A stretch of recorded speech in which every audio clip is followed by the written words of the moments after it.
Hello, everyone. Welcome to the first session of Autonomous Self-Creation, Foucault Beyond, taught by Ana Longo.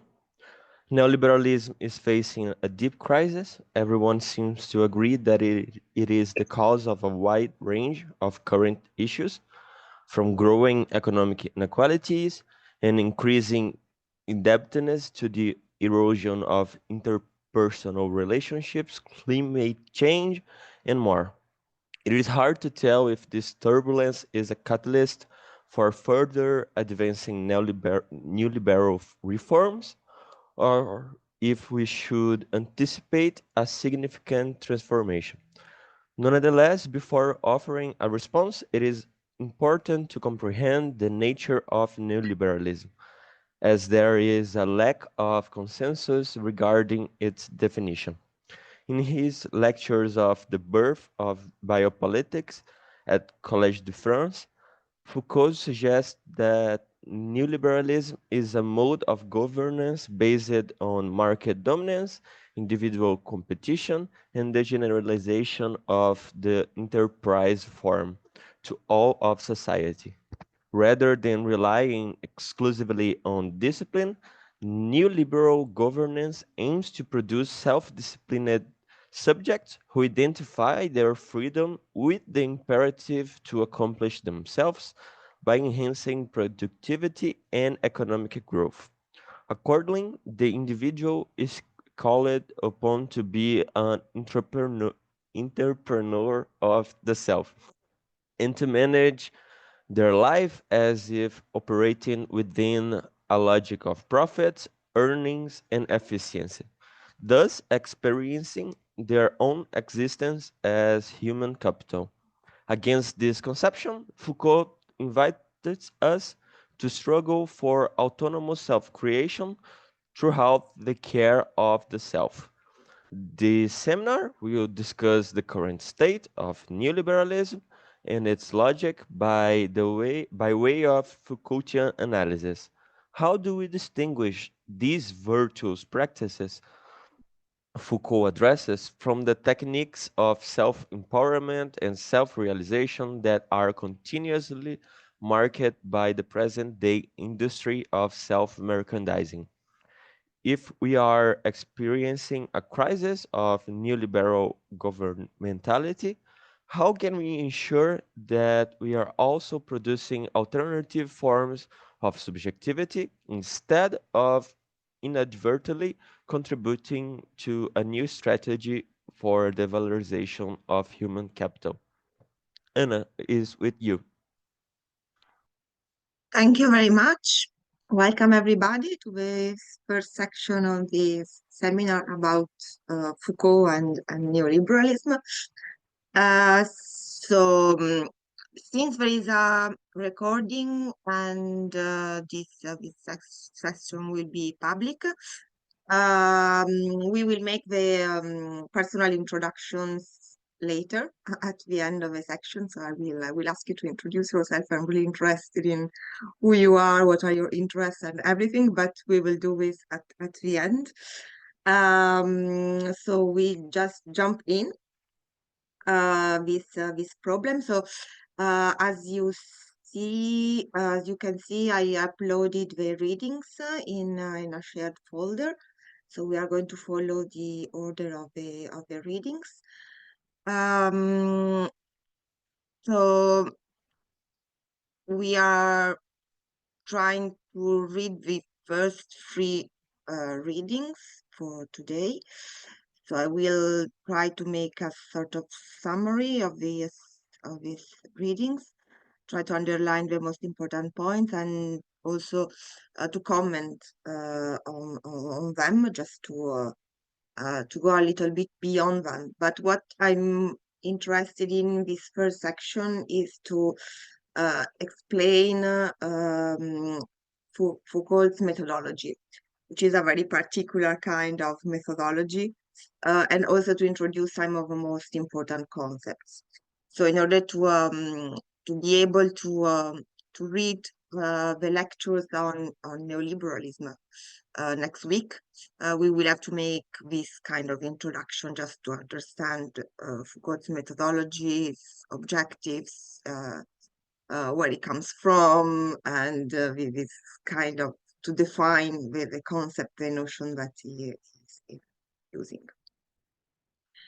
Okay, so I don't have any PowerPoint, nothing. I just have some personal notes, but I will follow on my screen. So of course, if you have questions during this first reading of a text, you can ask your questions. Just I won't be able to see you because I will read my notes. So just make your presence and make a noise. I don't know, ask that you want to ask a question, no problem for that. Anyway, I will leave some time at the end for all your questions. I mean, you can interrupt without any problem if you have a question about a clarification about what I'm saying or whatever. For more evoluted questions, more complex questions, I will leave time at the end. It will be also a general reflection, so I invite you to actually think about what we are talking about and express your considerations, your feelings, and your reactions. It will be very, very good. And of course, at the end, I will also explain the modality for the evaluation, so the all about the personal presentations at the end and the final essay. So all these things will be at the end. Okay, so we will start. So I put in the folder free text for today. So we're going to start from the text which is called "What is Enlightenment?" Which is a very important text in order to understand Foucault methodology, but also his attitude, what he's trying to do. So we actually today try to understand what Foucault wants to do and how he's doing that. So in this text, Foucault takes into account a Kantian text, which is a text about enlightenment, and then he compares it with Baudelaire. In particular, is the a text on this painter who is called Constantin Guy. And by comparing these two particular ways of conceiving enlightenment or conceiving modernity, he will explain his own position. So what is interesting for Foucault is that in this text about enlightenment, Kant ask a sort of new question, which for Foucault is the question of enlightenment, which is who we are, and who we are with respect to our present.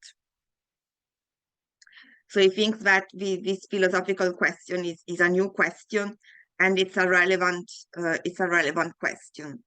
So trying to understand what the present is and who we are with respect to this present. So I think that in Foucault, this is basically the main question. So to try to understand the present situation, and try to define who we are and how we can make a difference. So how we can use our reason with respect to present in order to make a difference. And of course, he says that enlightenment is a way out from the status of immaturity. And immaturity is the state where we accept someone else's authority. So when we are led um, and we basically are passive, no, with respect to some order. So this is immaturity. Maturity would be to use reason in order to act, no. So is the courage, no, of trying to define reasonable rules. So according to Foucault, what is important in enlightenment is that there is a modification of a pre-existing relation linking will, authority, and the use of reason. So Foucault basically makes an historical analysis, no? So what he's interested in is to understand the present with respect to the past, and in particular is interested in the modification of a pre-existing relation. So he thinks, okay, in enlightenment there is something new. The question to be asked is who we are, and this is why, because there is a change in the pre-existing relation linking will, authority, and the use of reason. So he thinks that according to Kant, enlightenment is not only a process, a phenomenon, but it's also a task, an obligation. So it's a task to get out from the state of immaturity to gain maturity. So since it's a task, it's also a practice. And of course, there is no specific goal, no? So it's just to be able to rearticulate will, authority, and the use of reason without a precise goal. So a sort of endless task. So the task must be renovated at any time. So this is the reason why for Foucault it's also important, no? Because he thinks that with respect to the present condition, we should renovate, no, this kind of task, no, under the new historical conditions. So of course, according to Kant, who was living in the 18th century, the problem is kind of different. So there is a problem with dogmatic metaphysics or religion or other kind of dogmas, and well, the kind of government was really different. So there was a kind of absolute king. So for Kant, the idea is, okay, we obey, but we need to be free in the use of reason. This means that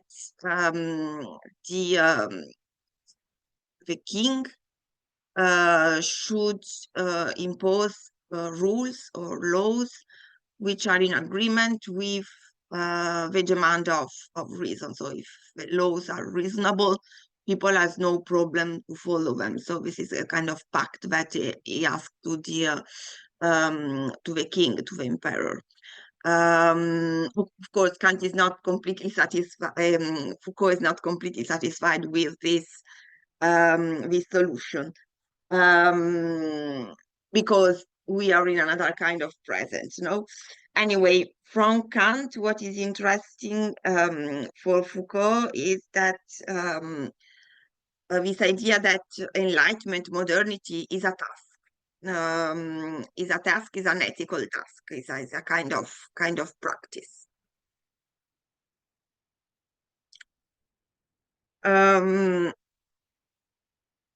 So of course he thinks that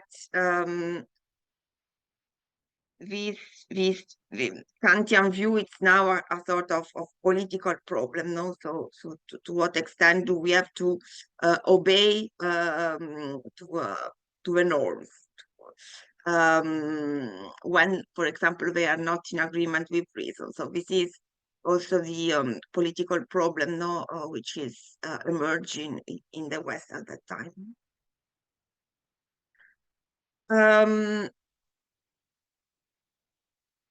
Okay, so he proposes then another example of this kind of attitude of modernity, attitude of enlightenment, so enlightenment as an attitude, which is embodied by Charles Baudelaire. So Charles Baudelaire was a poet, but he also wrote some essay, and he was also an art critic. So in this case, is the essay, which is the painter of modern life. And in this text, Baudelaire says that describing the attitude of a painter of modern life, so the modern painter facing modernity. So for him, modernity was um, this change, mostly in Paris, in France at the time, of a new commercial way of living. No? So the first shops with windows, fashion, everything changing very fast, new kinds of technologies, innovation. So it's just like, okay, modernity is just flowing, no? It's just always changing. So what is the task, no, of a painter in this kind of society? And for Baudelaire, the idea was to extract something eternal from this ephemerality of modernity. So this extraction of an heroic aspect is the task of a modern painter. So it doesn't have to uh, despise the present, but try to understand it, you know, to give it a form, to get it, no, in some way, in order to think about it, no, and we see that for Foucault, this is really important because it's a way of understanding the situation in which we are, the historical situation in which we are, which is always a contingent situation, so it might be different. And when we understand this present situation, it's possible to try to change it, to modify it, no, to with a sort of transfiguration. So the most important thing for this Baudelairean modern painter is to transfigure reality, transfigure reality. And this way of confronting reality in order to give it another form, to extract this eternity, which is okay. This is the present, and it's a practice of liberty, and it's a practice of liberty because it allows to take a step back from the determinations we are subjected to. So for Foucault, freedom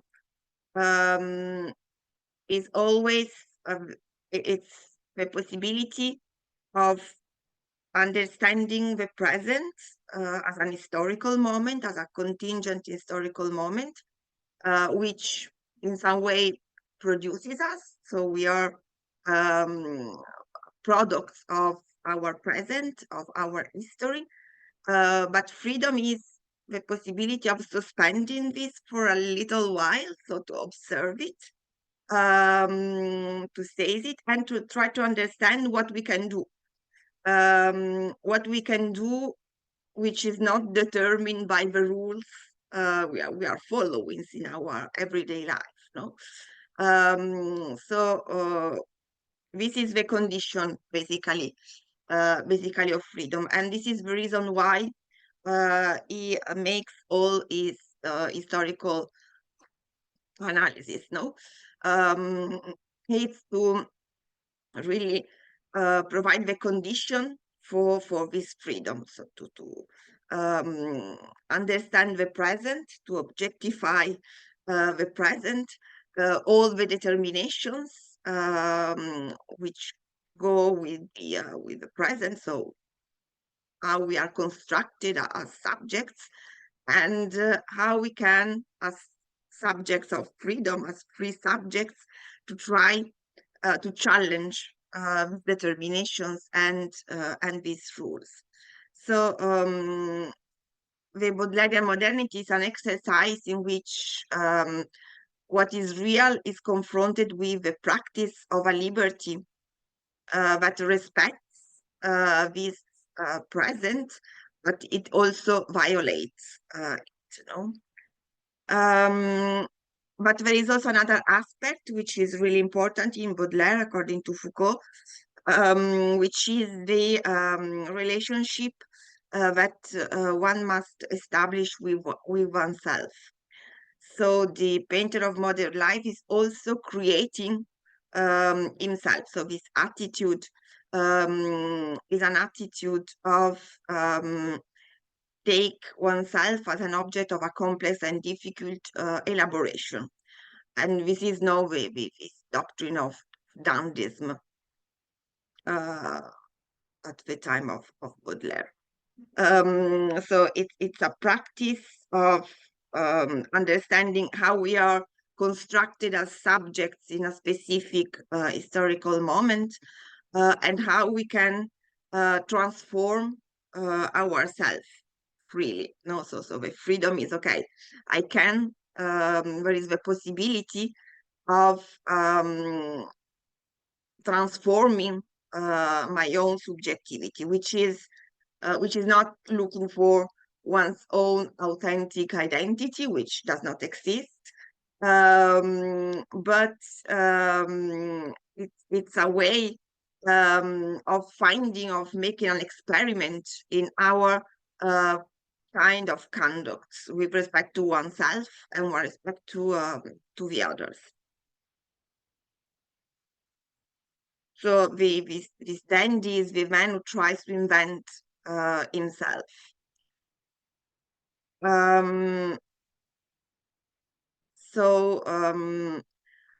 It's a sort of task, of producing himself. So then we will have, of course, to compare this way of creating the self with respect to this contemporary, imperative, to be creative, to create ourselves, to invent ourselves, so in some way, this Baudelairean ask, became a sort of slogan, today, to justify maybe other way in which we are determined, so maybe we are determined to be creative subjects according to certain rules, which must be put into question. Okay, so according to Foucault, enlightenment is not a doctrine, but it's an attitude. It's a philosophical ethos. And he describes it as a permanent critique of our historical era. So we go back to the Kantian criticism, but it's not a criticism which looks for universal transcendental. It's a way of finding possibility for new kinds of actions, so for new kinds of beginnings. Um, According to Kant, the object of the critique was to find out the limits of reason, so the limits beyond which we cannot use reason to produce knowledge. But for for Foucault, the idea is that critique is to be oriented toward the contemporary limits of the necessary. So the necessary is the present situation, the determination, the historical determinations, and the idea is to find out which are the limits of these determinations. No, so the little spaces of freedom where we can actually invent new way of being, new ways of living.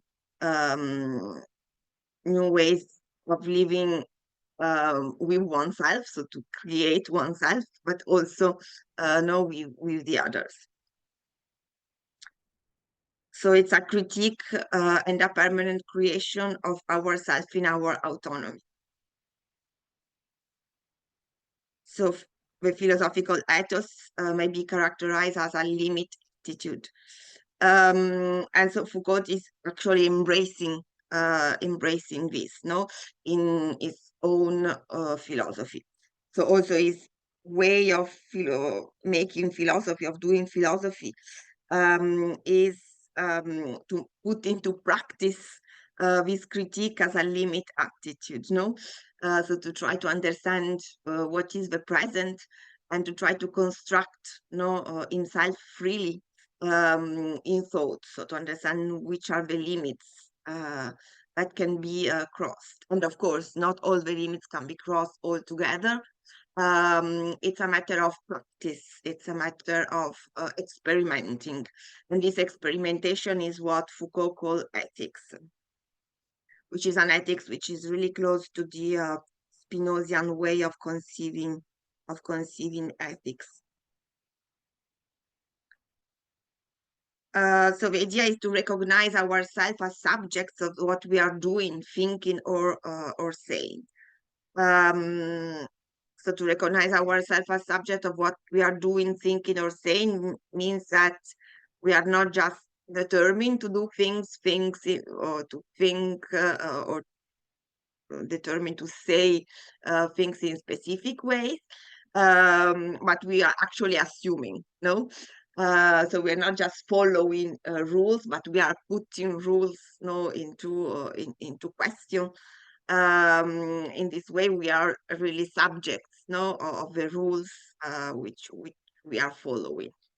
So this research is archaeological and not transcendental. So Foucault is really famous now for his archaeology of knowledge. So archaeology is a kind of historical research. So the idea is not to identify universal structures of knowledge, but it seeks to treat the instances of discourse that articulate what we think, we say, and we do as historical events. So to try to understand how these kind of structures evolve during time. And the basic idea is that there is no a universal given structure, transcendental structure, but any structure, it's a sort of event, a sort of actualization, and it's contingent. So it could have been different, uh, and it might be different. So the idea is, okay, which are the limits of this structure? What is going to happen? So for him, the analysis of neoliberalism was also the understanding that something was changing. So he analyzed neoliberalism very early, and for him it was a kind of surprise. So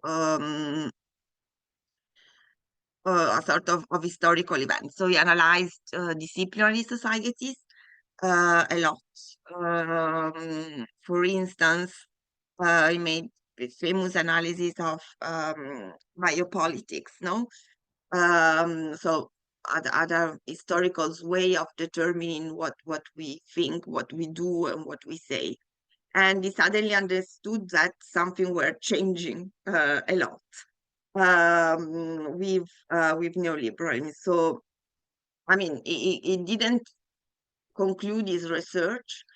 Um, he was just trying to understand what was basically going on.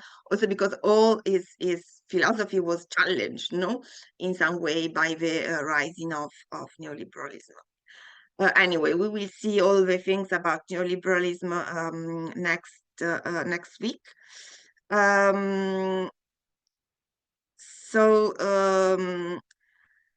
the task, and also for Foucault, the task of enlightenment of modernity, is to separate out from the contingency that has made us what we are, the possibility of no longer being, doing, or thinking what we are do or think.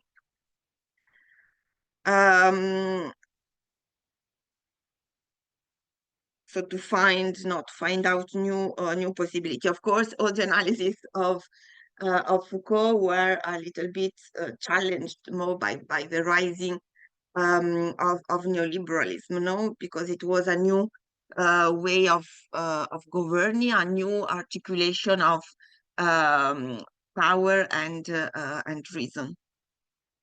Even though, of course, there was a continuity with the precedent period. So there are some transformation of the same kind of rationality. And Foucault is also analyzing how this rationality, which we find in biopolitics, is evolving into the new paradigm.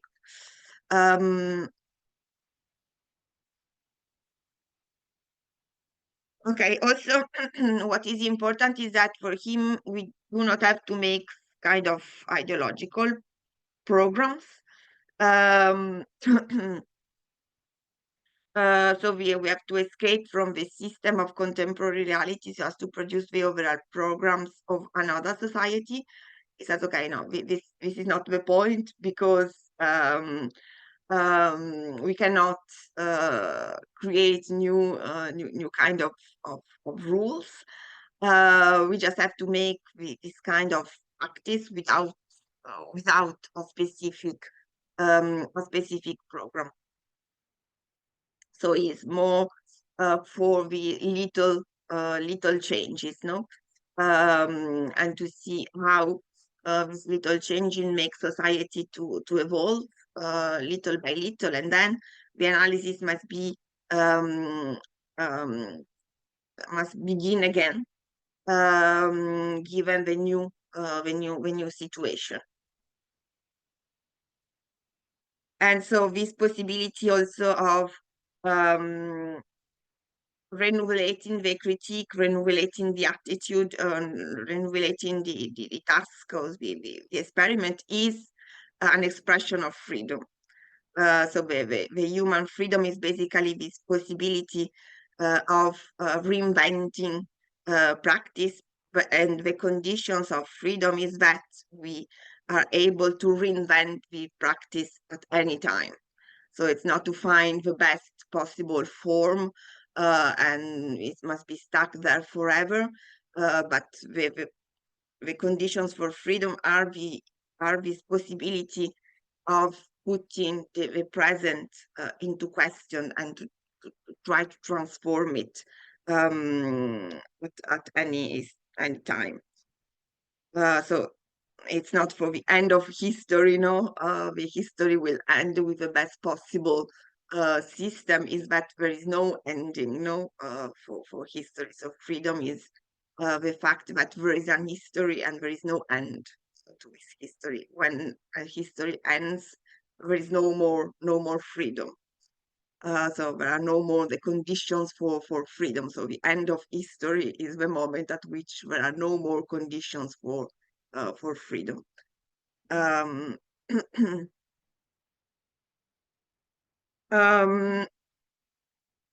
okay, so the stakes, according to Foucault, um, is to understand how the growth capabilities can be disconnected from the intensification of power relations. So he observed that, okay, we have in modernity, we have new capabilities, so new technologies. We are able to do more things.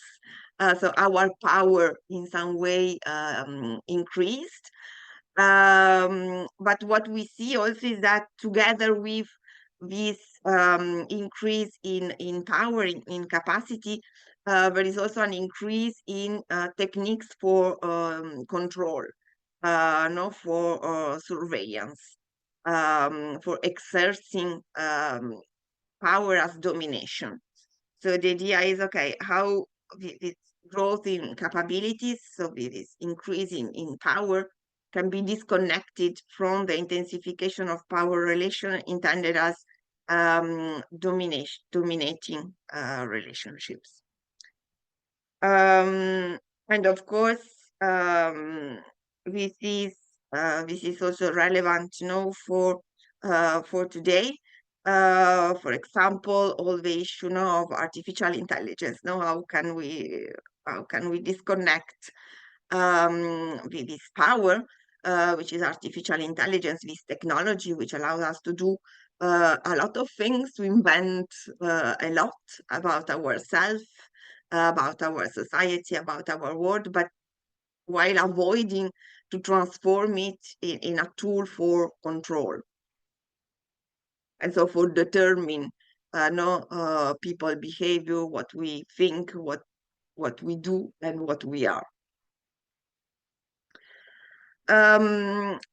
So the method is to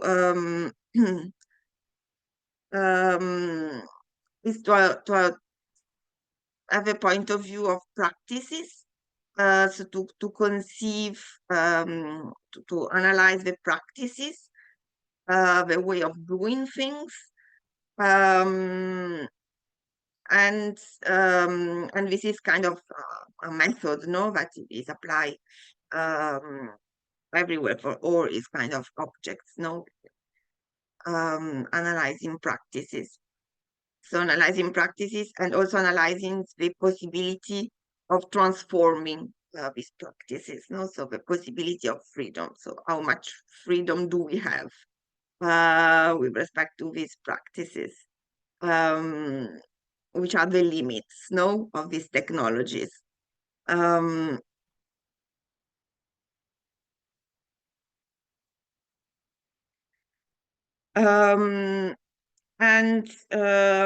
of course, then for him, all the research is a research about the modes of problematization. So he's trying to understand the way in which problems are constructed. So, for example, in order to define a specific kind of subject or to define a specific concept, for example, he studied madness a lot. No, so in his study about madness, is not concerned about what madness is, but is interested in the problem of madness. So the emergence of the problem of madness and how this problem was constructed, and so how basically madness became a possible object of study, a possible object of knowledge. The same thing is for the subject, no? So for Foucault, the subject is the consequence, no, of a problem. Also a consequence of a specific discipline for knowing the subject. So it's all about no human sciences, but it criticized a lot. So how this human subject is constructed, how it became an object of possible knowledge, what is the kind of problem. So also in the analysis of neoliberalism is try to understand how the notion of subject is the consequence of a problem, no? And in particular, it will say that it depends on new ways of knowing the subject, of knowing man, which is all the economics analysis of behavior of a rational agent. So it's a new way of conceiving the subject, which depends of another way of a new way of constructing the problem of what a subject is.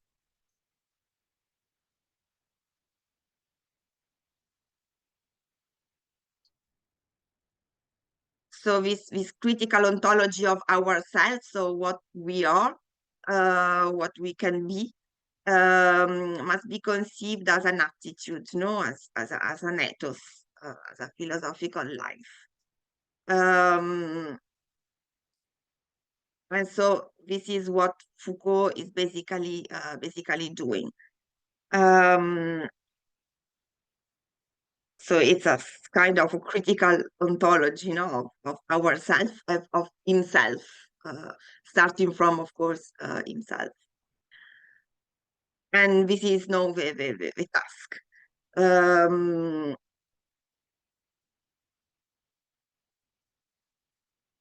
So the other okay, and what is important is that okay, it's the patient labor giving form to our impatience for liberty, just to clarify, this concept of liberty for Foucault. So it's like for the Baudelairian painter, no? It's all about a discipline to give freedom of form. So for Foucault, what is important, of course, we need liberation. We need to get free from impediments, from norms, from rules which are not suitable, which are repressing. But this is not enough. This is not enough because we need to shape our own subjectivity, our own liberty. So, of course, freedom is a condition, but the work of ethics, which is the practice of freedom, is to give ourselves a form. And this is a long work, um, without maybe any kind of ending.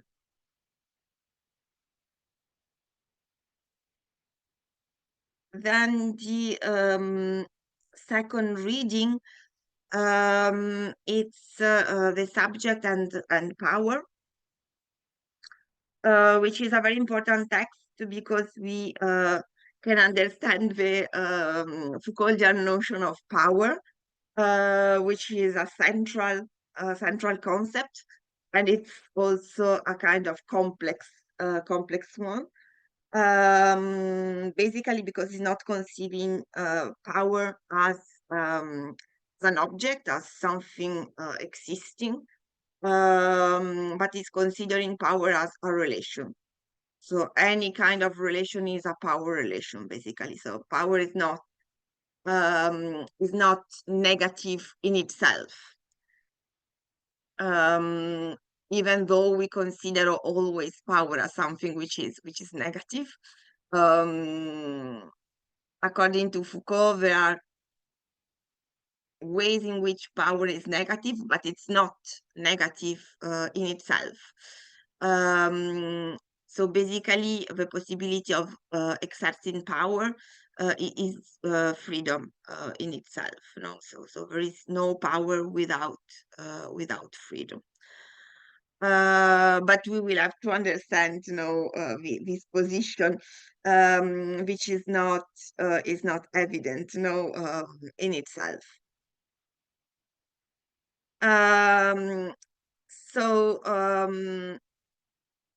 Foucault says, first of all, that his object of study is not power, but is the subject. So he was interested, he has been interested in the way in which subjects are constructed, are determined. So how what we do, what we think, and what we say is historically determined. And then he understood that, okay, power plays a role in these in these in these techniques for forming subjects. Um, so well, he has three different steps in his work. So the first is the mode of inquiry, which um, about sciences. So how sciences construct their own objects. So, for example, madness. Know how madness is created. In the second part, he studied the dividing practices. So this kind of opposition, so for example, health and illness, or the good people and the criminals, no, so now how subjects are constructed in a system of opposition.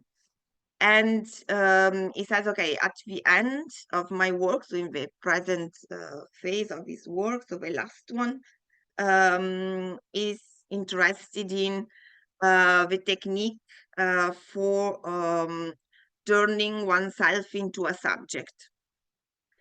And the domain is the domain of sexuality in particular. So the last books by Foucault are this history of sexuality, which are an exploration of the way in which people invent their own practices to construct themselves as subjects.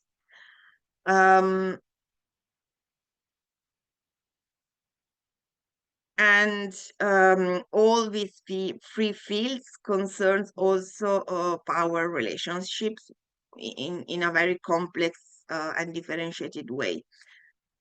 So he wants to use or define power as a way to clarify all these kinds of relations.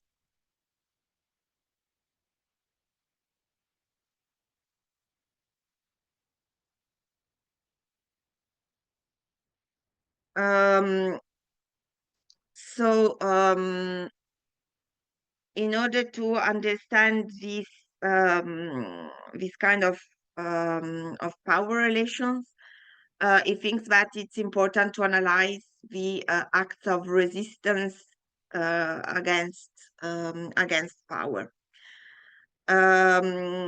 So he's not trying to make of power an object, as usual. So it's not trying to analyze the internal rationality of power, but he wants to analyze power relations through the antagonisms of strategies.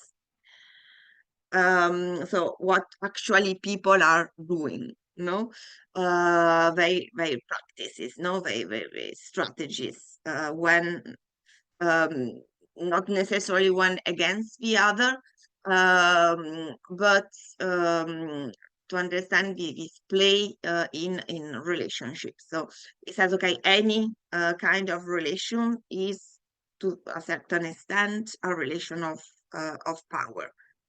And we have to make a difference between relations which respect the condition for freedom, and relations which are destroying basically freedom. So relations of power which allows for illimited transformations in a sort of continuous game, no, where one strategies um, produce or stimulate another strategy, and then we have temporary equilibrium, and then it can transform again. So in this way, power is a kind of engine, no, for historical invention. And he thinks that the bad side of power is when it ends in a state of domination. So when this game is no more possible. So when the kind of relationship is no, and one of the parts can no more react, no, and he says, okay, this is also the limit of power. So there is no power after that, no, because there is just domination. The interplay is over, and freedom itself is over, no. So he's interested in the relation between power and freedom. So he's analyzing um, institutions, is analyzing forms of governments from the point of view of the power relations. So to understand if the play is still open or not. No, if we are in a state of domination where everything is off, or if there is still the possibility of freedom. So for the partner to make the relation to evolve. So it's a kind of qualitative, no, qualitative criteria.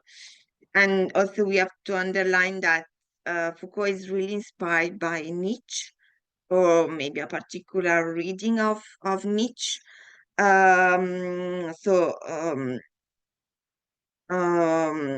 can recall that for Nietzsche, the play of forces is at the basis of history of relations. So everything is a sort of struggle between different forces.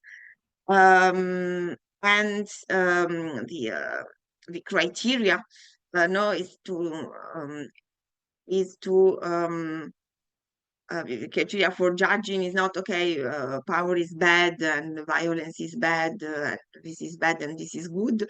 It's not to divide between good and bad, but is to analyze this compound of forces to understand if there is a possibility of evolution or if there is stuck. Or if this relation is, there is no possible evolution, no possible becoming.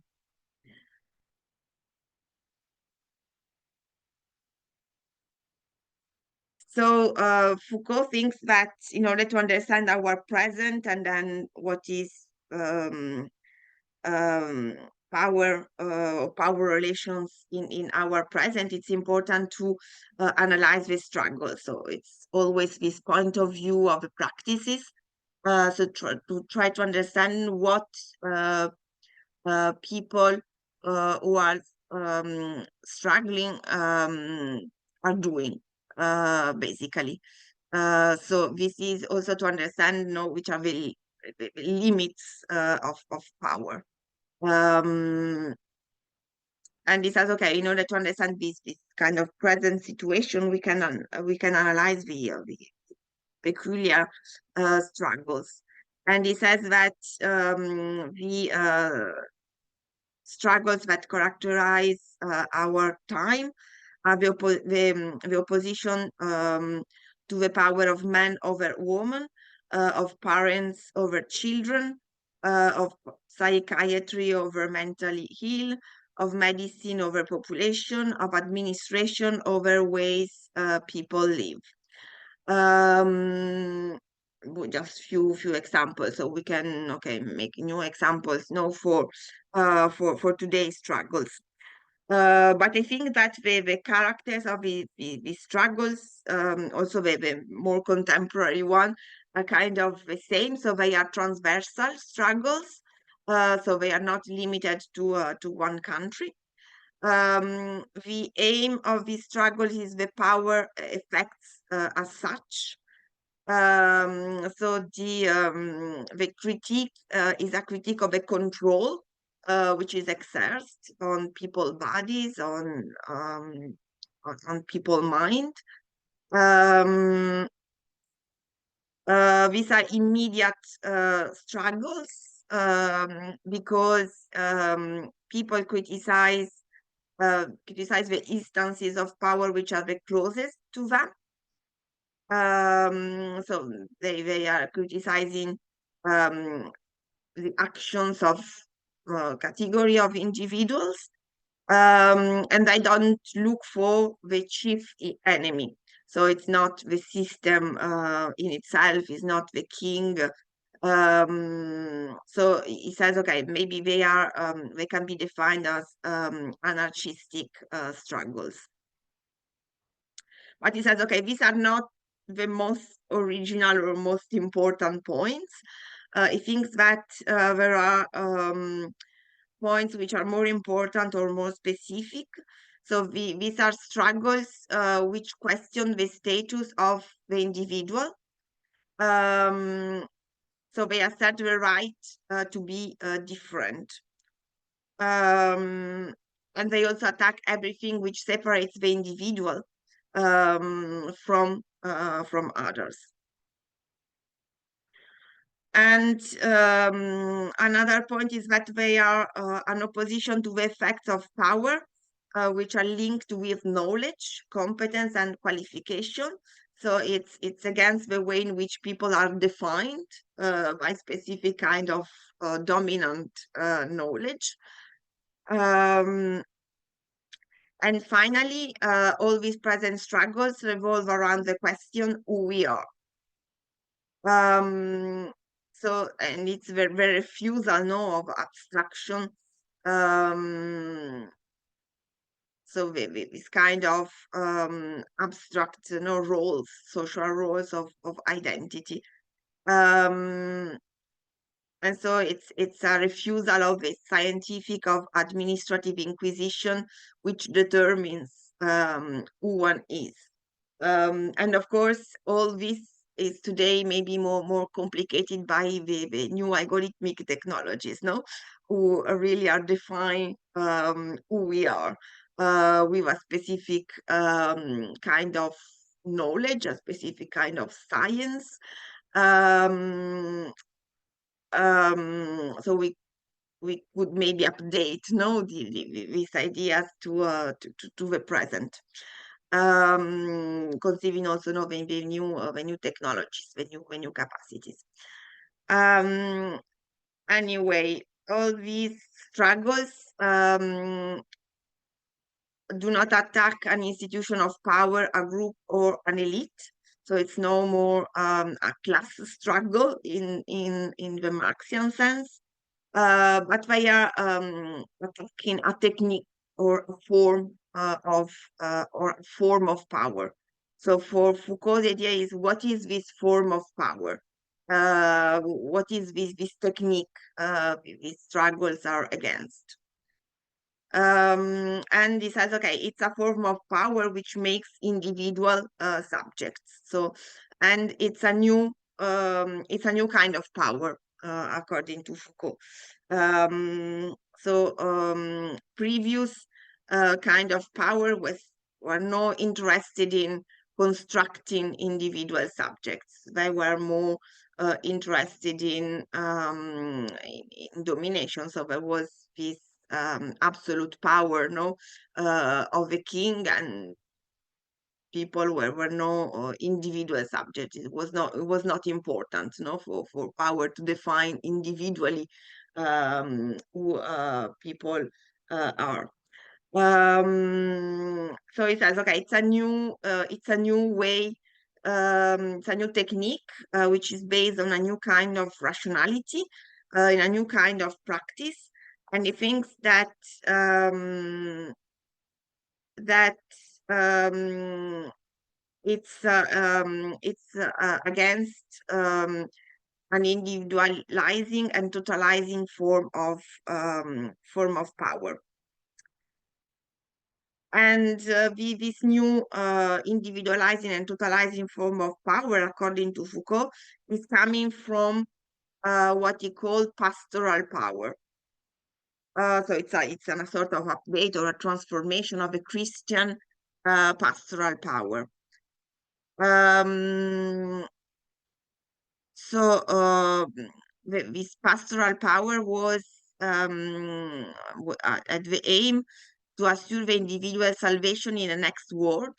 So there was enlightened people, so the priest who knew how to get this salvation, and they could guide people toward salvation. So there was a kind of plan, a knowledge to guide people to salvation, which is not the goal of classic government, of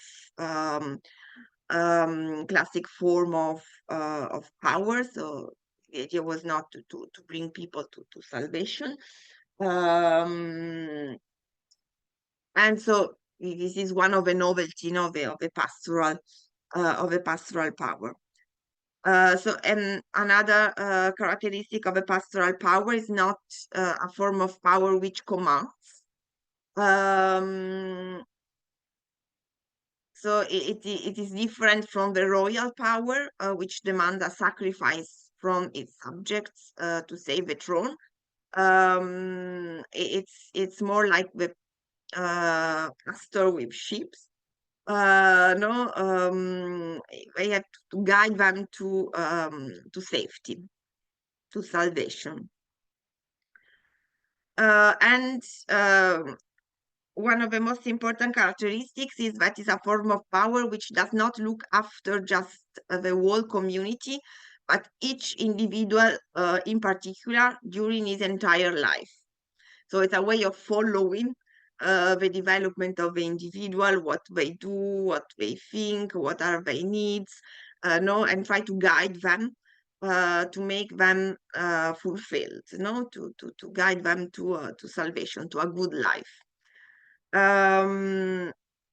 So this form of power cannot be exercised without knowing the inside of people's minds.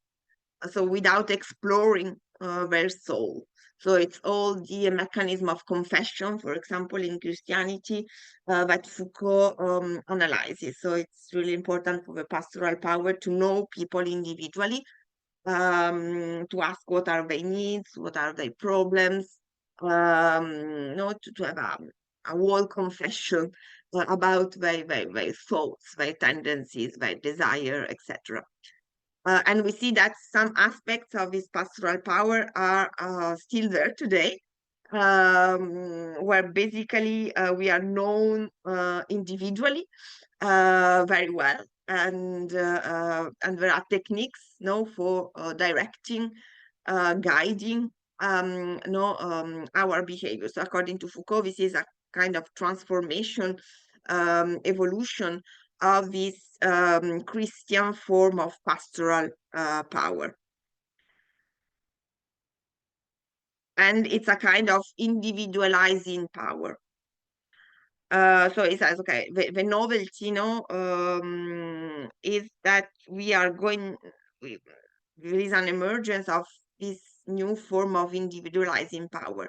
And he thinks that, okay, the present society were really characterized by this individualizing power, which is the power of biopolitics, So biopolitics is a new form of pastoral power, according to Foucault, which consists in following the life of people continuously, to guide them not to salvation in the afterlife, but to salvation or happiness, or fulfillment in this present terrestrial life.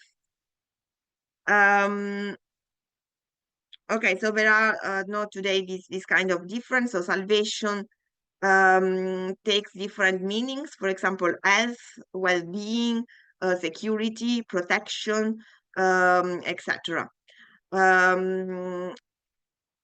The official of pastoral power increased, so there are no just the priests, so there are no more priests.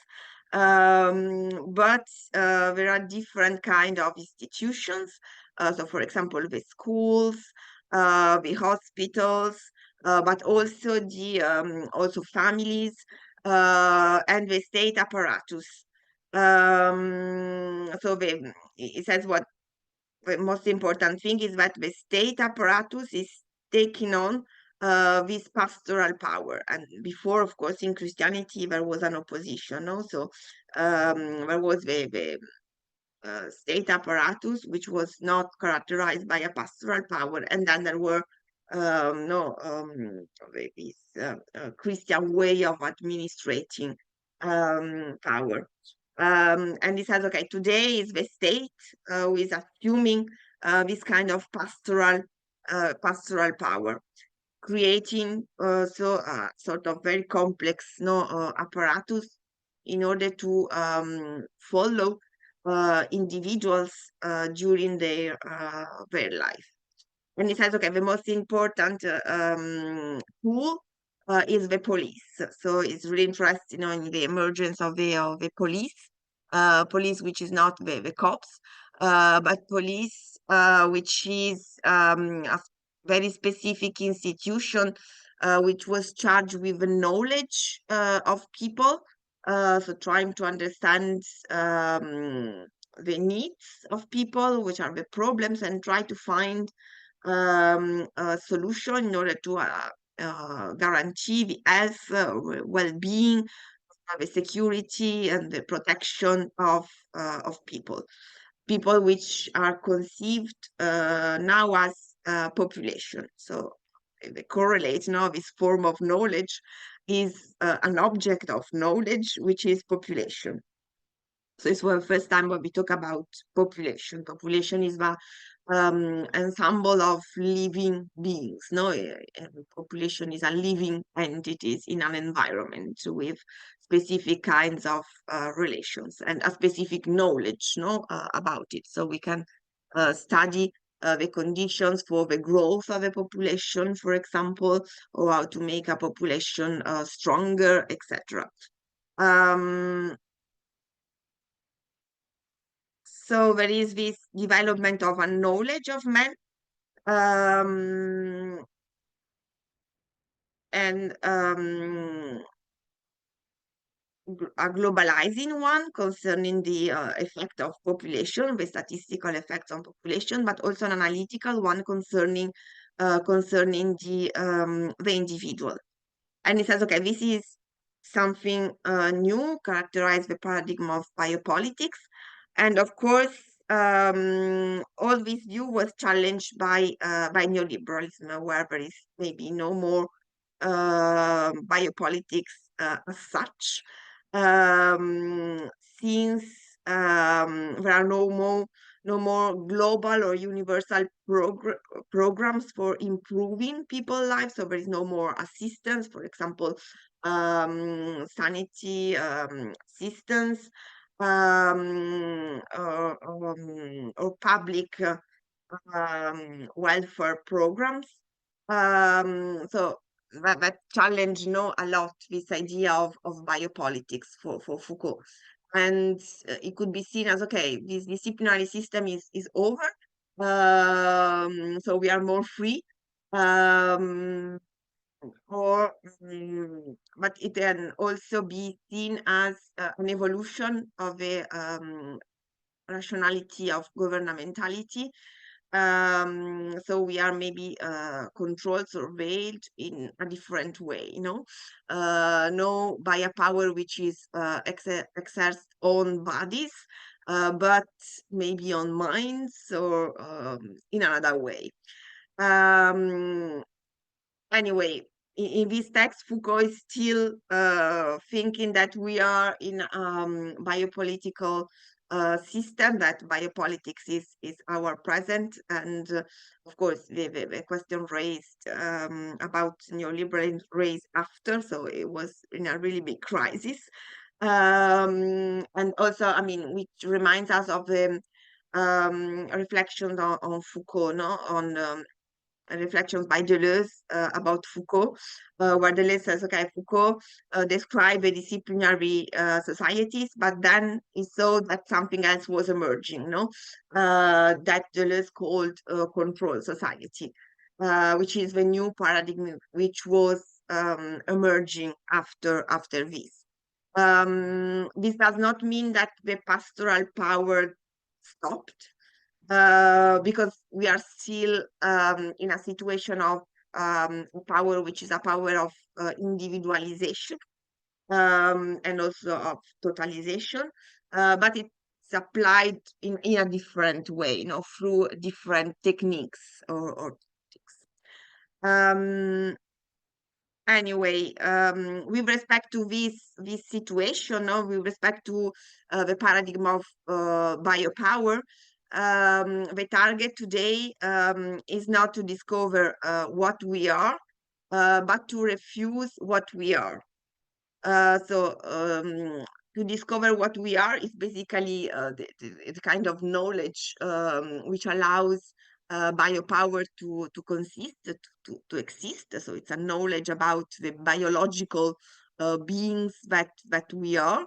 So we have to refuse what we are. We have to refuse this kind of knowledge and try to define ourselves no, in a different way. So Foucault is linking the present struggles against power as ways to refuse what we are as we are defined by the system, in order to be able to act freely, which does not mean, okay, we just, okay, define ourselves as we want, but is, okay, to be able to make an experiment, to experiment our own practices, no, it's which is ethics, no, in some way.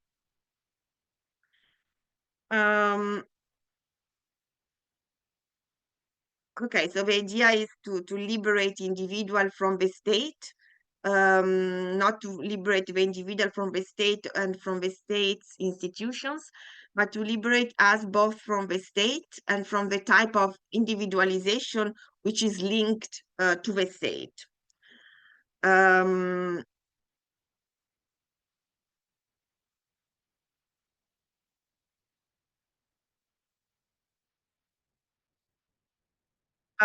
So then we have a definition of power in Foucault, which is really important and clarifying to understand this this notion, which is a Foucauldian concept of power in some way.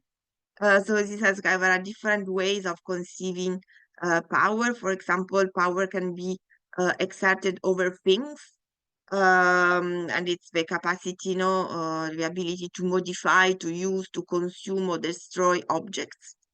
And it's a form of power. Also power in a Spinozian sense, no? So what we can do. And it's a question of capacity. But there is also another way of conceiving power, which is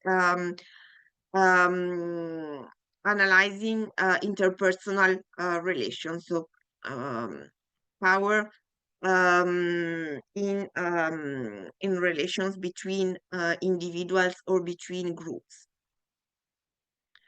And so power designates relationships between partners. And the idea is that power is expressed through actions which are meant to modify the actions of the other. which is the basic, no, of human relations, no, to act in order to make the other person to react in some way, not to have a kind of reaction. So it's a play of actions, no, and reactions. So it's a power is expressed in a way of connecting the others, which is not necessarily negative. So, for example, it's a way of conducting children. No, so to try to guide, no, their behavior. Then, of course, it depends on how it's exerted. Okay, so the term power designates relationship between partners, and it's an ensemble of action which induce others and follow from another. Of course, power relation, there are different kinds of power relations. For example, the relationship of communication can be put in the set of power relations, also because in communication, no, we try to communicate something to um, stimulate some actions. There is also a knowledge which is expressed, and a sort of power.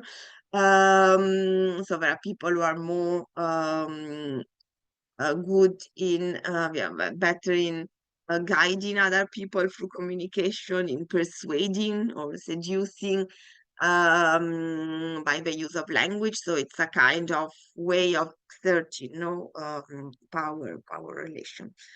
Um, so and then of course there is the power as is exerted by institutions, so by the state, in and this is the what Foucault calls disciplines. In a disciplinary society, which is the society of biopolitics, we have specific, institutions like the school, like the factory, like hospitals. Any of these institution is trying not to codify the behavior of people, the population of individual. And it says, okay, the problem here is that there is no really a possible evolution. So there is no a possibility of a real one of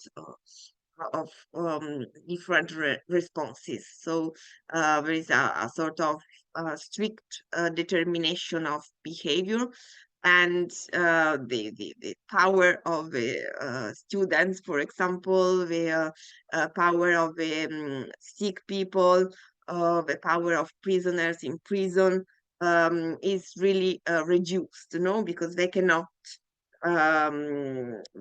they cannot invent new answer, new responses to this kind of order words.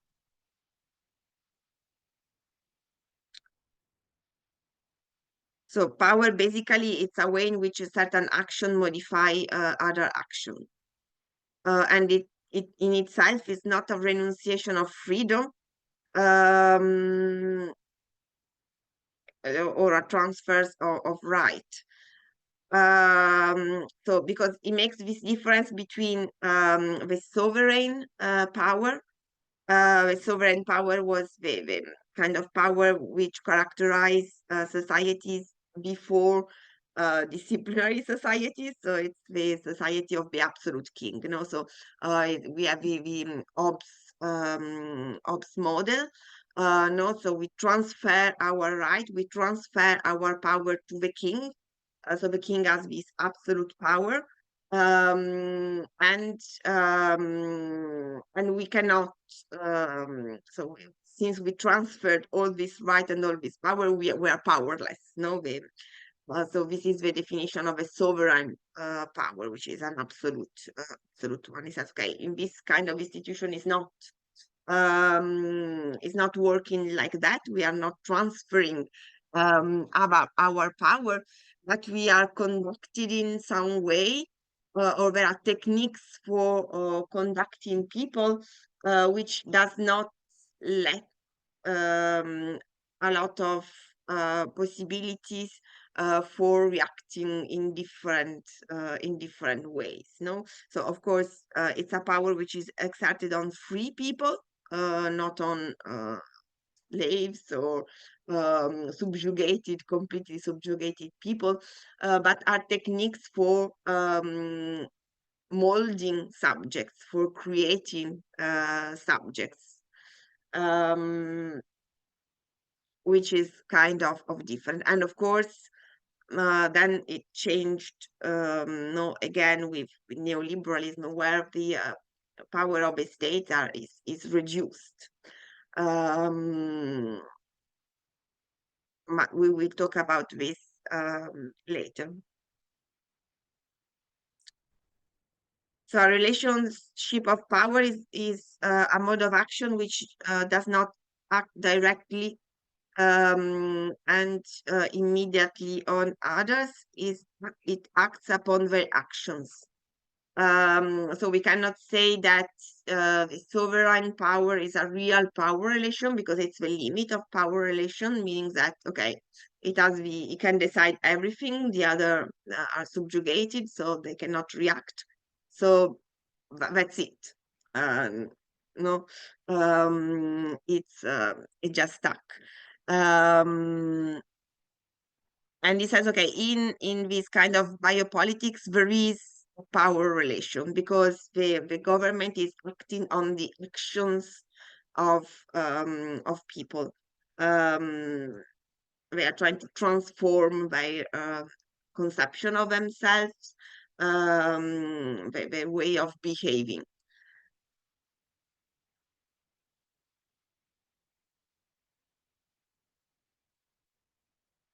So and so it connects this form of power with govern. So it says, okay, govern is to structure the possible field of action of the others.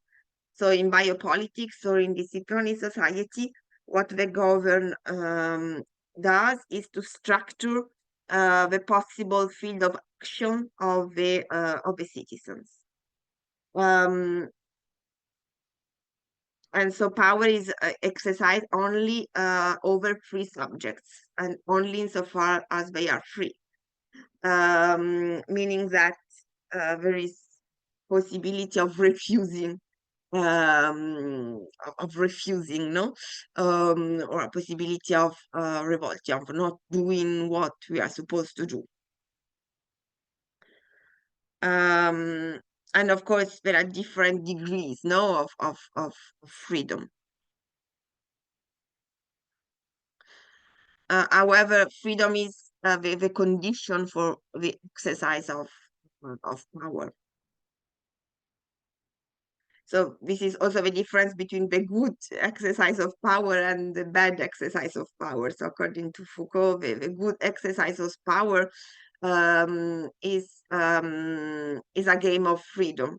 No, the bad exercise of power is when it's no more possible to make the situation to evolve, not to transform. So for Foucault, it's important to analyze institutions from the standpoint of power relation. So to see if the power relations are allowing for this play of freedom, or power relationship are an expression of this play between free individual, or there is they are embodied and crystallized in an institution.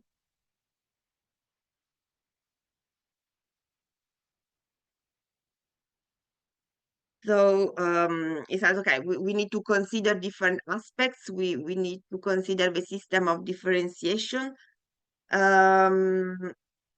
So, for example, so in power relations, we have to determine the system of differentiation. So, for example, difference might be a difference of status, of privilege, or economic differences, or linguistic or cultural differences. So, see, no, this is one aspect, to try to understand, to analyze, this power relation. Another aspect to consider is the type of objectives which are pushed um, by those who act upon the actions of the others. So, for example, maintenance of privilege, accumulation of profits, um, um, or a trade. Another aspect to be considered is the means of bringing power relation into being. So, for example, the threat of the arms, the effect of war, economic disparities, and other means of technologies, of control, or like, for example, no system of surveillance, etc. Then another aspect is the form of institutionalization. Um, so all these, for example, legal structures, but also custom, no habits, culture, etc. Um, and also, of course, the state, which has multiples, practices. And these apparatuses of the states as also a way to distribute all the power relation in a given social ensemble. Um, so the institution is not only exerting a power over people, but it's also determining how people exercise power, or how individuals exercise power over our other individuals. It's a kind of the field, of power relations is determined in some way. And then the other aspects are the degrees of rationalization. Um, so, for example, in disciplinary society, we have a high degree of rationalization of power, meaning that the state institutions are really acting according to calculated strategies, rational strategies, according to a specific knowledge of man, a specific knowledge of the individual, specific knowledge of biology, of bodies, etc. So, and not all the power relations, of course, are so rationalized. So all these parameters are parameters not to evaluate power relations, not to try to understand if it's a power relation which is ending in a sort on a form of domination, or if it is a power relation which is which is grounded on freedom, which can evolve or not. So power relations, anyway, are rooted in systems of social networks. And according to Foucault, the present situation, so the struggles that he describes at the beginning, these particular struggles to know who we are, depends on the fact that power relations have been progressively governmentalized. So that power relations have been elaborated, rationalized, and centralized in the form of state institutions. And this is now the rationality of the biopower. And of course, then we have a problem now with liberalism and then with neoliberalism, because of course the state institution is not so strong anymore, or at least is acting in a different way. So there is a reduction of the tasks of the government. So the idea is to try to govern less, not to be less invasive on people life, to grant more freedom to individual. So that for Foucault was really puzzling. No, it was saying, okay, what is going on? Which explains now also his studies on neoliberalism, just to understand, the new form of rationalization of power relations, and the new ways of governmentalize power relations without showing the interference of the state. So to let people more free, in some way, or to give illusion, at least of more freedom. So no more invasive interventions on private life, but just to protect in some way the private life, to secure people, to let people be safe to conduct their life as they wish, as they will. Anyway, there is no power relation without means of escape or possible flight. Of course, if it is a power relation, there is a possibility now of transforming the relation and modifying the strategies. If it's not a power relation, so it's a relation of domination, of course, we have to go to another kind of we need to go to a direct fight, but power relation is not direct fight. No, it's more a strategic game. It's not the fight to death. No, the goal is not to kill the adversary, to destroy the adversary, to destroy the object. The idea is to conduct the object, to lead the life of the object of power, not to destroy it. So when there is this destruction, it's no more a power relation, so it's something else, according to Foucault. So for a relationship of confrontation, where we are in a sort of competition for where the goal is the destruction of the adversary, the ideal is to transform the confrontation in a power relationship. So to try, to negotiate a sort of equilibrium for conducting the reciprocal actions.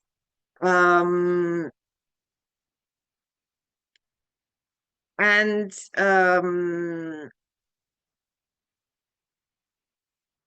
but of course, there is also the possibility of confrontation, which comes from power relations. So if we have a power relations and it transform itself in a situation of domination, then it's possible to go back to a situation of confrontation. So the people who are dominated, the individuals who are dominated, want to destroy, to get free and to destroy the oppressor. All these are kind of limits, figures of power relations. So the idea for this new rationality of governmentality is to avoid confrontation. So the goal is to avoid revolutions, no, so to avoid oppressing people or to dominate people in such an oppressive way that they have to revolt, that they have to make a revolution. The idea is, okay, we avoid this, we let a little bit of freedom, we keep a sort of power relation, um, trying to avoid confrontation. And this is also one of the goal in neoliberalism, basically, to avoid, to completely avoid confrontation, to completely avoid a revolution or struggles, real political struggles.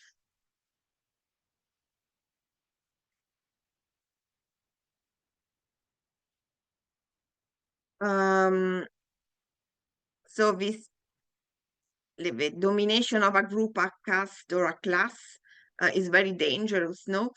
Because revolts, no, can emerge. Um, so the goal, no, for this biopolitical power is to keep to avoid no resistance and revolts, and to keep on by keep on conducting behavior, not really um,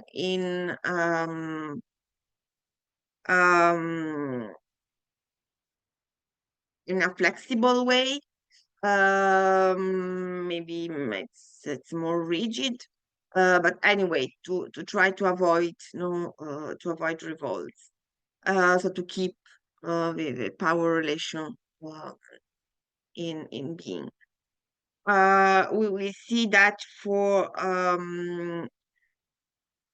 neoliberalism, the goal is kind of the same in some way, um, with new tools, no, for conducting behaviors, new techniques, and also much more flexibility.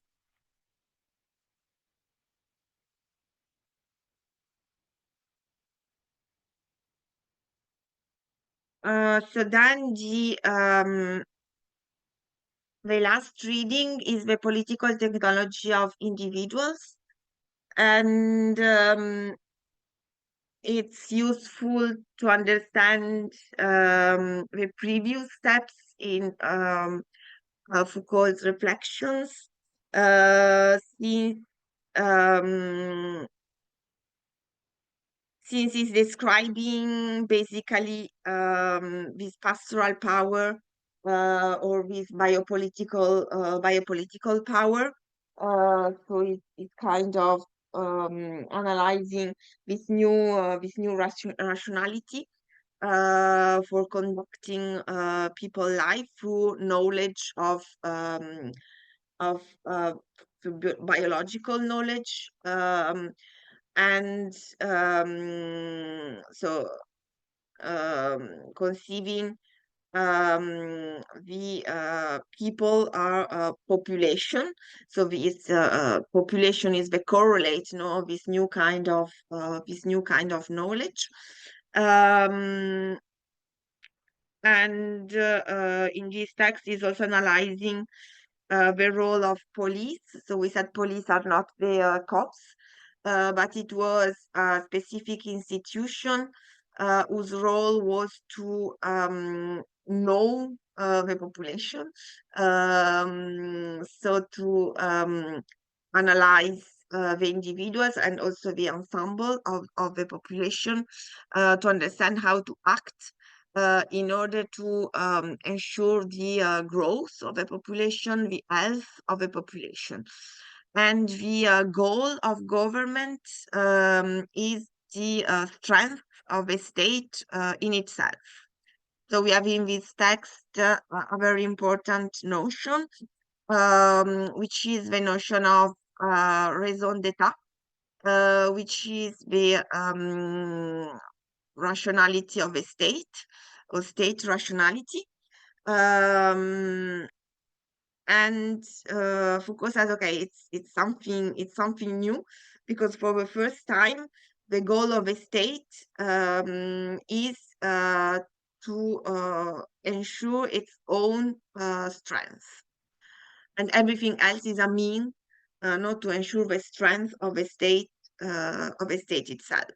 So it's not salvation is um, it's not an end, no, which is outside the state itself, but the state is the end of the actions of the state itself.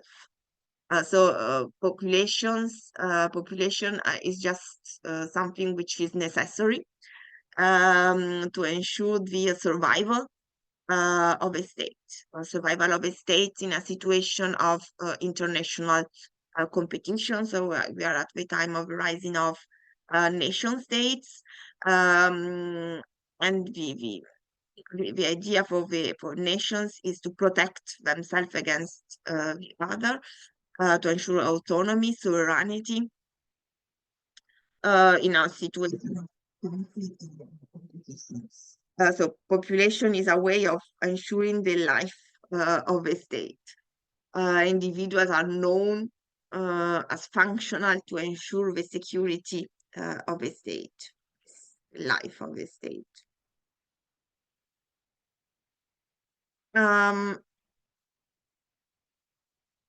And of course, Foucault recall his method, which is an archaeological method. So it try to understand, the relationship between our thought and our practices.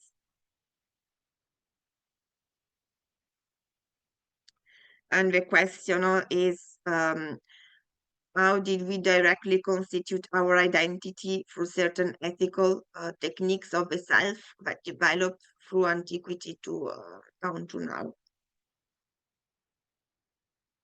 So the idea is to understand really this new knowledge of man as a biological being, which allows for new techniques of power.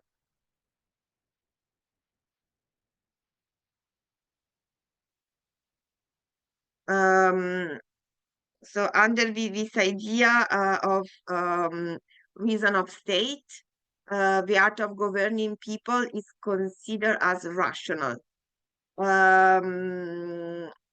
Rational because it's the effect of a knowledge about the nature of what is governed.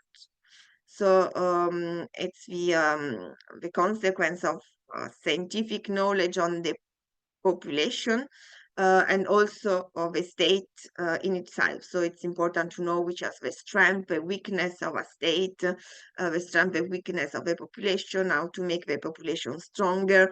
It's all a calculation, which is called what Foucault called political arithmetic.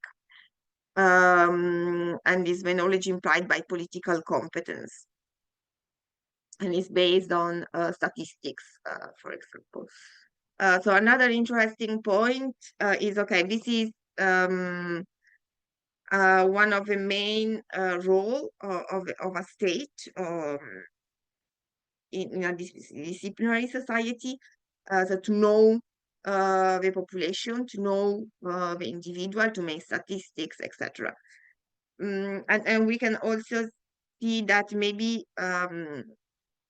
this kind of sovereignty was weak by algorithmic technology or artificial intelligence, and in some way this capacity of knowing the population, of knowing individual, escaped from the hands of the state, and it went to other actors who probably knows the population better than the states, and could act on people more efficiently than governments. So maybe we can say that our coming back to stronger forms of sovereignty today is also a kind of reaction to this loss of the capacity for governments to really um, conduct the life of people, because this kind of power has been taken over by no other non-governmental actors.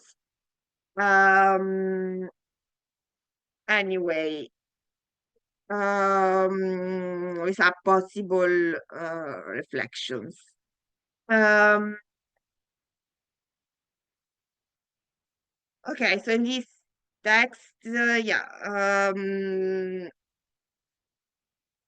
Foucault is really describing, this role of the police. Is considering kind of unknown authors, but for him are important. Anyway, what is important is this, okay, the idea that there is a new social science, a new political rationality, and a new political technology. And what is important for us is that um, this all this has been challenged by the rise of neoliberalism.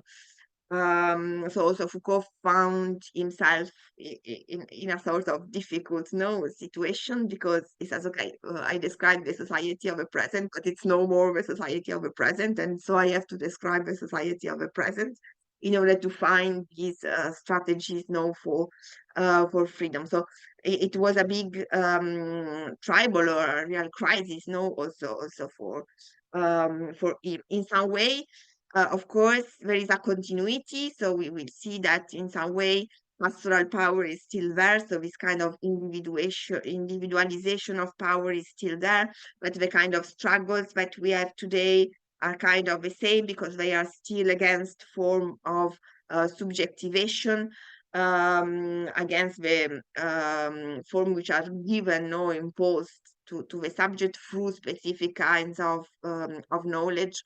But other things have been changing rapidly and a lot. But we will see more about these things next week. Okay, so that's it for today. So if you have questions, reflections, comments, whatever, please. We can also start the introduction. So if you ask a question, you also introduce yourself. Okay, so Matvey. Hi everyone. Thank you, Anna, for a wonderful lecture. Just to quickly introduce myself, my name is Matvey. I'm a researcher originally from Russia, but for the past 5 years, I've been based mostly in the East Coast of the US. I'm currently finishing my undergraduate studies in philosophy and comparative literature.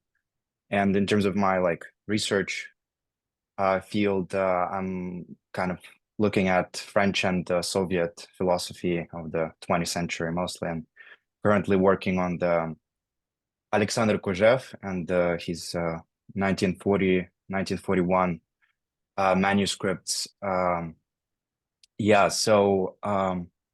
My question was mostly about the first page of the subject and power essay, and I really like how Foucault identifies that it's precisely through objectification the human being becomes a subject in the first place. And he sees a problem in it. And definitely your kind of connections to Spinoza at some point, and also Deleuze at some point, really kind of made me ask myself, so what is that kind of primordial, subjective,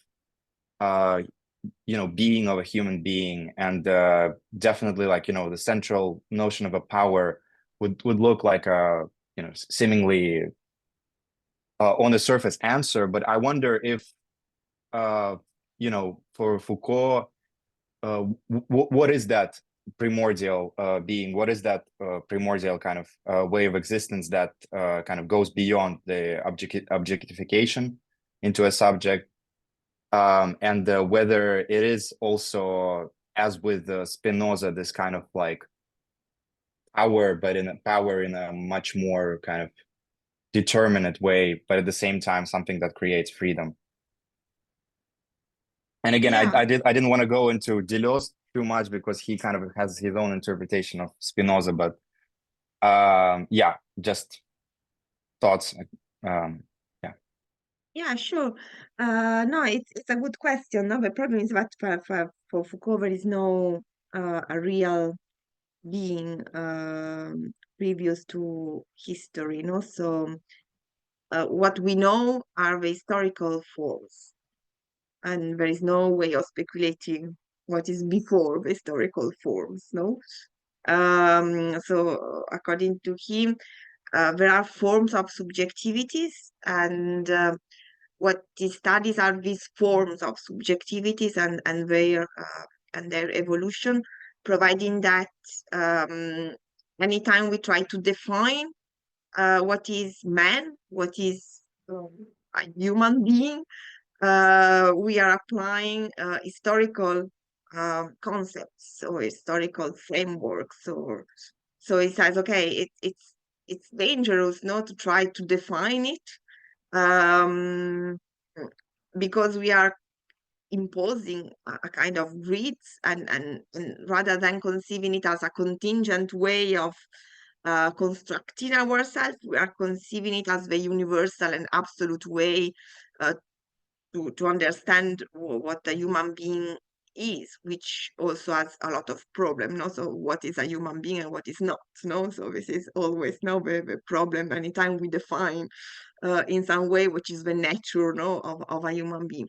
So Foucault tries to avoid this, and to look at the phenomenon, so the historical different apparitions of this.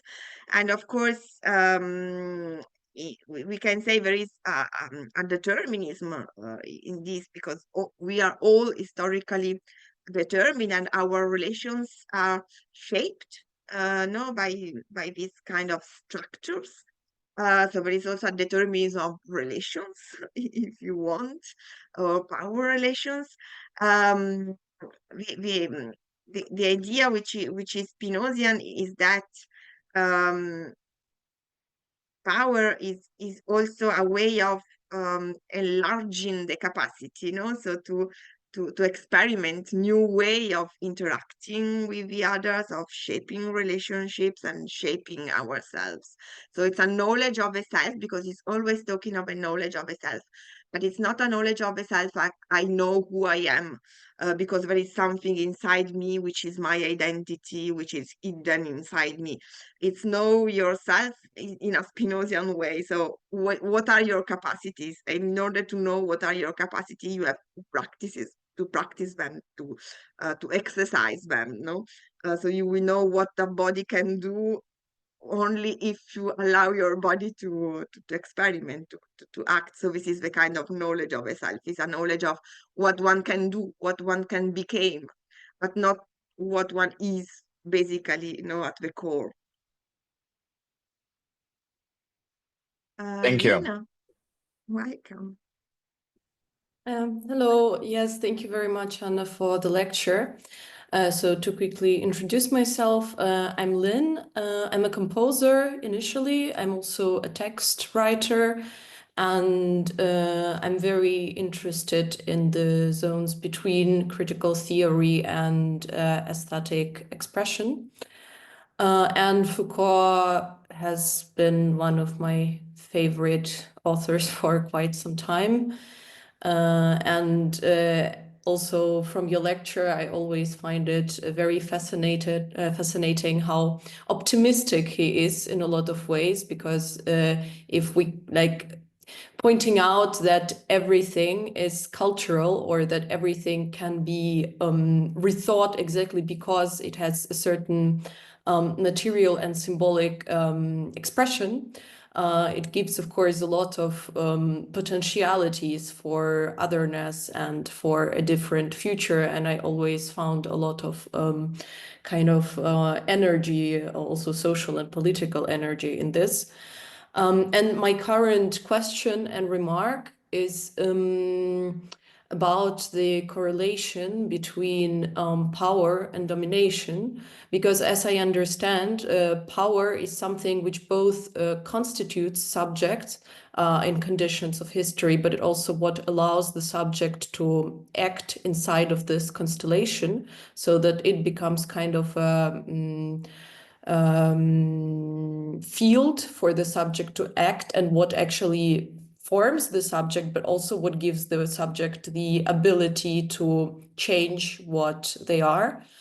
But I'm wondering to which extent can we really separate this notion of power from domination today?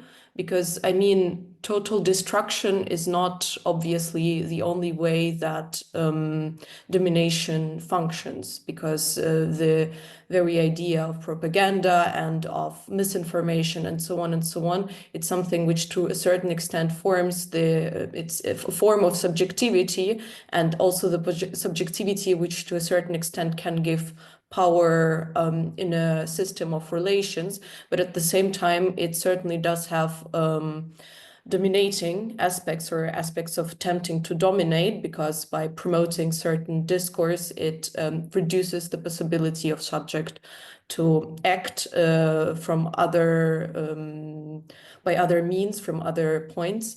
So I am wondering a bit, how can we really separate domination from power, and can we at all, where the forms of domination became so subtle and so differentiated in contemporary world? Yeah, sure. That's a good question. And I think that what you are underlying, so this rising of domination, so attempt to dominate, really explicit, are a symptom of the crisis of neoliberalism, no, that we are addressing, no. So neoliberalism was really about, okay, it's soft power, no, this idea of soft power.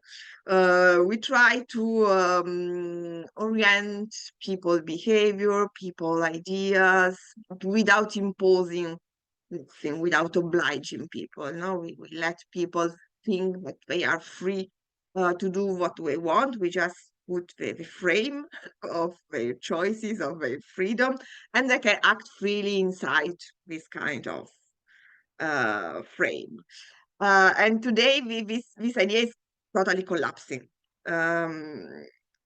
It's totally collapsing, and it's a kind of confrontation between different way of governmentality. No, it's a kind of restructuring, no, the frame in some way. So I think it's a sort of competition for the frame, for the structure. And it's a confrontation, which is really dangerous and sad. No, I mean, it's not that soft power was good, not at all. So I mean, after a long time of exerting soft power, at some point there is a revolt. No, so as Foucault says, there was a sort of power relations. There was a sort of power of this kind of frame which was imposed in some way, which maybe ended in a sort of domination. Also, if you think of globalization, it was a way of imposing this neoliberal frame everywhere in the world, globally, and of course, when it became a form of domination, so the system cannot evolve anymore. So it was neoliberalism everywhere, kind of universal form forever. in the world, it's normal that you have kind of reaction of revolutions, no, and you go back to forms of confrontation, where basically what is at stake is freedom, not because I mean, it's a form of trying to liberate, but it's also a form which is dangerous for the conditions of freedom itself. So to go back to play of strategies, which is a play which can produce new forms, because here we are in a sort of confrontation where the real possibility is the destruction, no? Reciprocal destructions of the enemies, no, and so this is also the end of freedom, no, when we are in this sort of situation, because it's no more possible to negotiate new ways of interacting or transforming the system, no. So the idea is, okay, transforming, but because one is winning and is dominating the other, so that's the most likely things to happen. But of course, we cannot give up hope, and that's why I think that Foucault ethics, no, it's important, no, because it's a way of trying, no, to observe, no, the situation in which we are, and try to see if there are some little interstices for a different kind of action, no? How can we try to experiment a new kind of subjectivity, which is no more the neoliberal one, and which is no this new so maybe it's going back to the old kind of sovereignty and sovereign power, no, which was another kind of thing of more biopolitical or disciplinary thing. Anyway, how we can invent. And I think that the fact of the crisis is, okay, it's really negative because everything is kind of collapsing. But the crisis is also a moment in which historical evolutions are really possible. No? Yeah.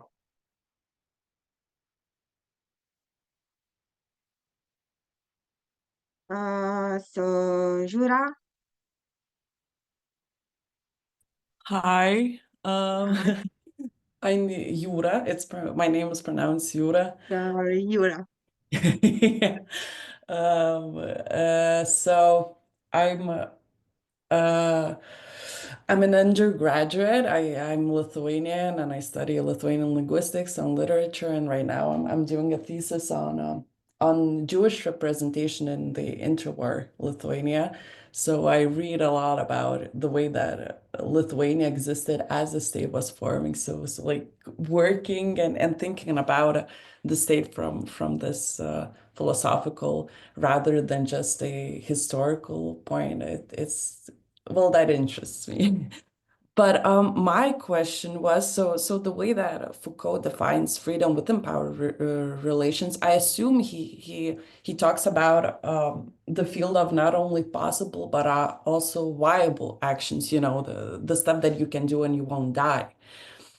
But I'm interested what happens at the very apex of power relations, like when domination takes over, because he gave one example of slavery, but then he just mentioned in passing fascism. So is fascism just an extreme control, but it's still power, it's still not this full domination because, like on a very theoretical level, you still have some freedom within, USSR or with the Nazi Germany, people still had like a certain amount of freedom, or is it like a type of dominion, a type of domination, because most of the options were theoretical but weren't actually viable.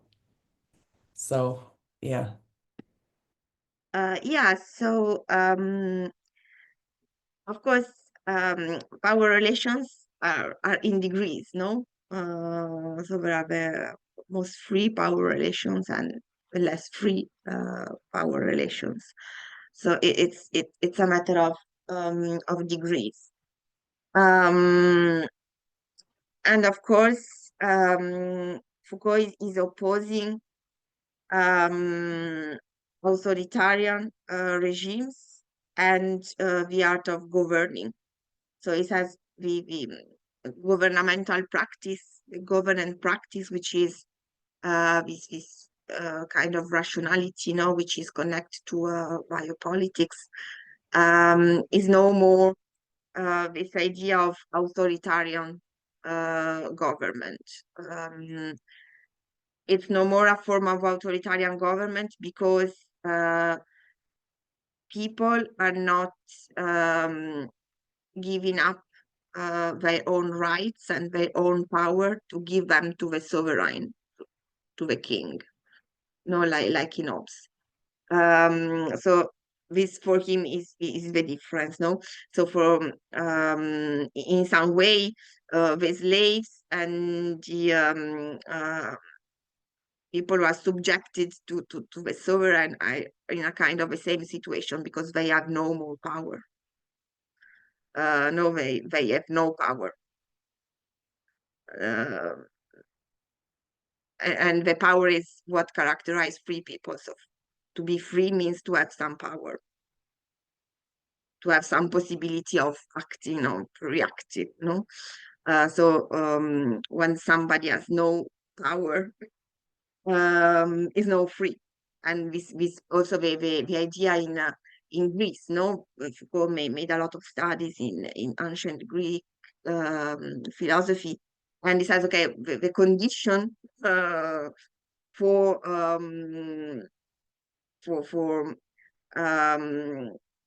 having power was to be a free man. So it excluded the slaves. So the slaves were not free men because they didn't have power. So in an authoritarian state, there is no freedom because people have no power. So then if in a Nazi regime, how much power do people have in a Nazi regime? It's a complicated question, no? Because we have to consider a lot of factors and whatever.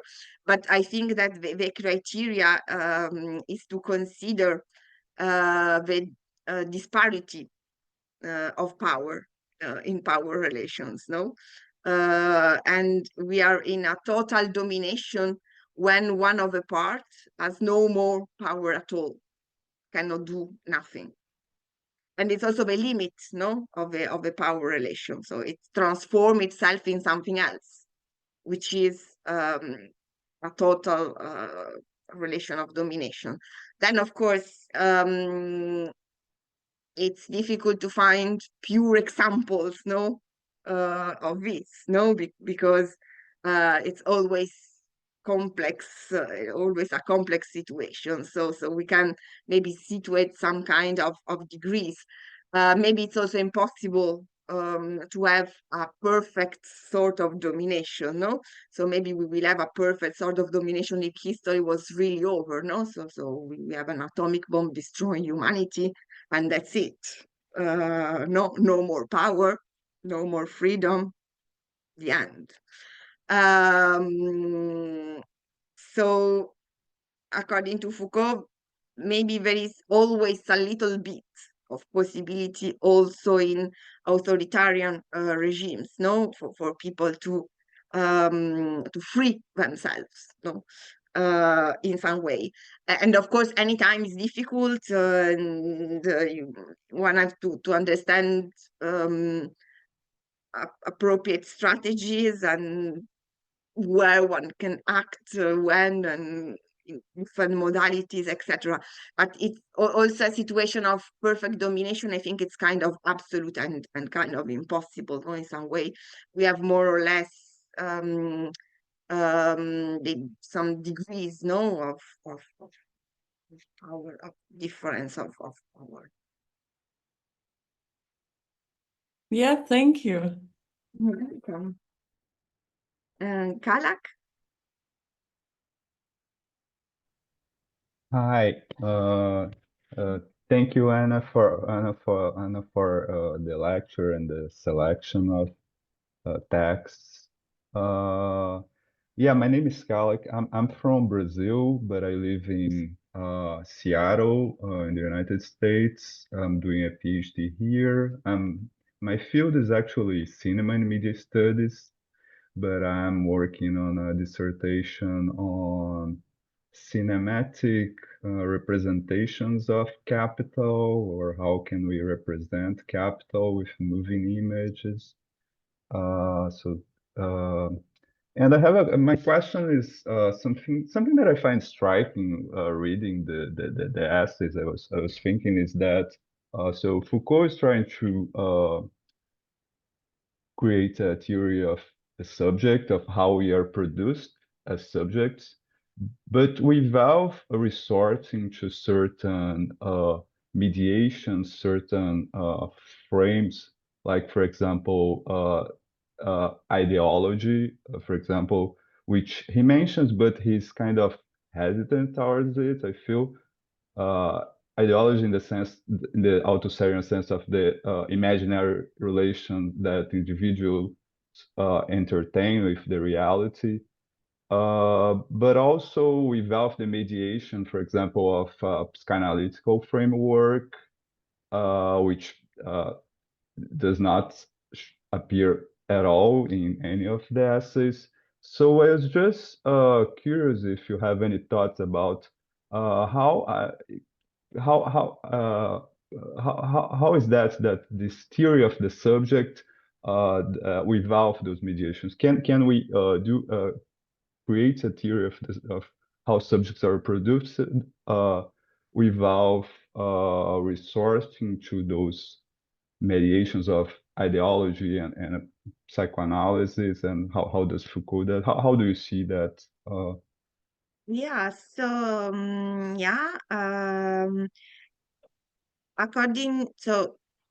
about ideology, I think that he thinks that ideology is just a manifestation of a way in which a subject is constructed.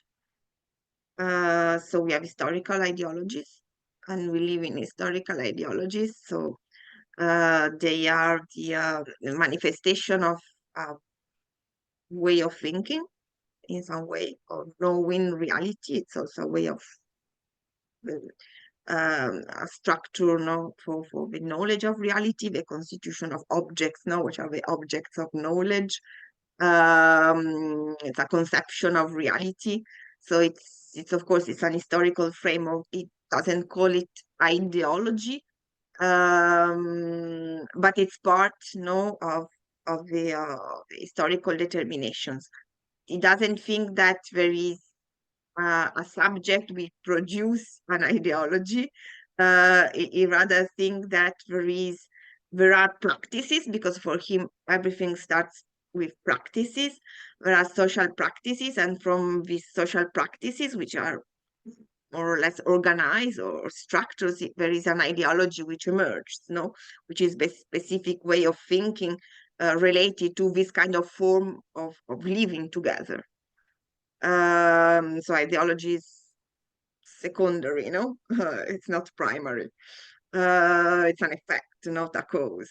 And then of course it becomes a cause, because if you are born in a kind of society, you are born in a kind of ideology, so you are determined by this ideology.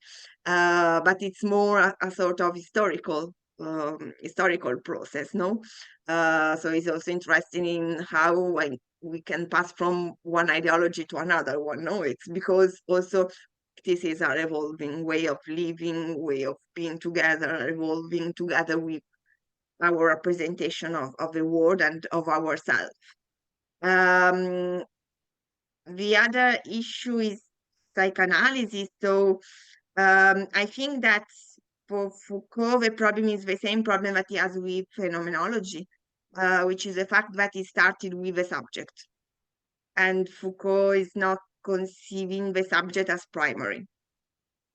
So for psychoanalysis, there is a knowledge of a subject, And for Foucault, the way in which we know the subject is an historical determination. So the fact that we know the subject as a psychological being, or in psychoanalysis, as constituted by an unconscious part, a conscious part. So it's a science of men, it's a science of the human being. So it's a way of constituting the human being as an object of knowledge. And this is an historical determination. So there is an intrinsic truth of psychoanalysis, but psychoanalysis can be analyzed as one of the different knowledges for producing subjects in some way, to say, okay, this is what the subject is, and this also changes, during time. The problem is that there is nothing primary, the only primary thing is practice, relations, way of doing things. Thank you. Welcome. Niam. Hi, thanks, Anna. My name is Niamh. I'm a certificate student here at the Research Centre. I'm an artist curator and a researcher, and I have a background in fine art practice, and I did a PhD on Deleuze's diagram and his reading of Leibniz in that diagram. I did do a little bit of work on Foucault, on Deleuze's, writing on Foucault's diagram as part of that PhD. So I'm really interested to kind of pick up on that again. And I kind of do projects around working with archives of historical events, and sort of with creating sort of curatorial propositions for other artists to respond to those archives, to kind of reconstruct them materially, and to explore the kind of histories, that they might represent. So I just have a quick question here, and I'm just wondering, do you think that, like, you mentioned the disciplinary society and also the control society, and I'm wondering, do you see those as kind of coexisting with them, with each other? So I know the control society, Deleuze wrote about that, and following on from the disciplinary society, and in my mind, I see, that there's more of an emphasis on this idea of transcendence and sort of freedom around transcendence, and the idea of an outside to that kind of social totality, imagining social totality, but where there's more a radical sort of immanence in the control society, and that maybe it's also to do with an expansion of freedom, even in kind of the kind of what we might define as freedom, even as, for human and non-human agents, so that there's a kind of field of radical sort of immanence, but that with that there's like a sort of the freedom almost is a deterrence, and it's a kind of like a blocking the imaginary, but I'm just wondering, I wonder, is there an outside there, in this kind of field of radical immanence in the control society? I don't know if that's kind of a well-formed question. Yeah, no, yeah, it's a good question. So, well, first of all, yes, of course, as you said, there is a superposition of disciplinary societies and control societies. So there's no pure forms, no. There are techniques which are evolving in other techniques, no. So we can say the disciplinary techniques are evolving in control techniques. I don't think that we have to think of freedom in terms of outside. Maybe it's more about the inside, meaning that we cannot escape historical conditions. So no for Foucault, no for Deleuze. We cannot escape historical conditions.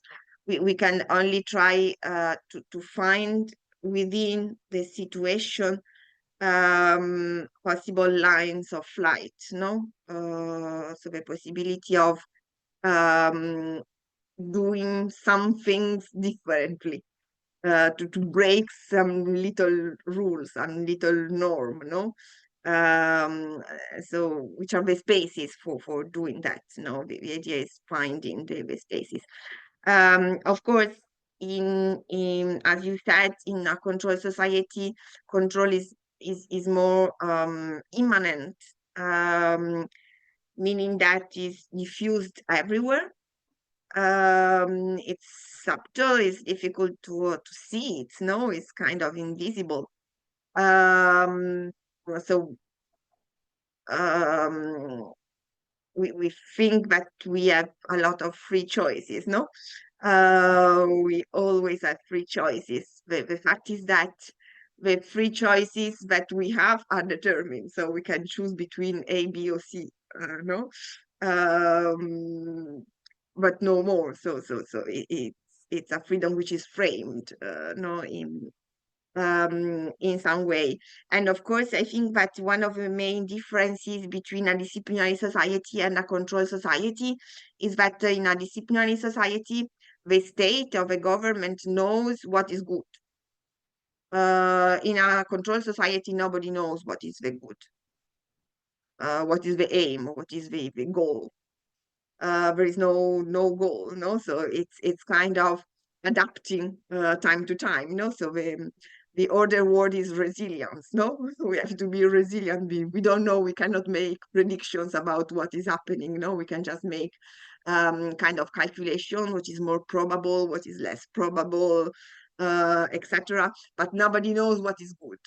In a disciplinary Yeah, it's like society, the modulation, like the yeah. modulation of the subject. Yeah. Yeah, exactly. And also the goals of the government. So there is no government saying, okay, this is the plan. No, they are just saying, okay, we follow economy. We need to have economic growth. We don't know exactly what we can do because there are crises. There are a lot of things which happens, and prices are going up and down, and everything is changing all the time.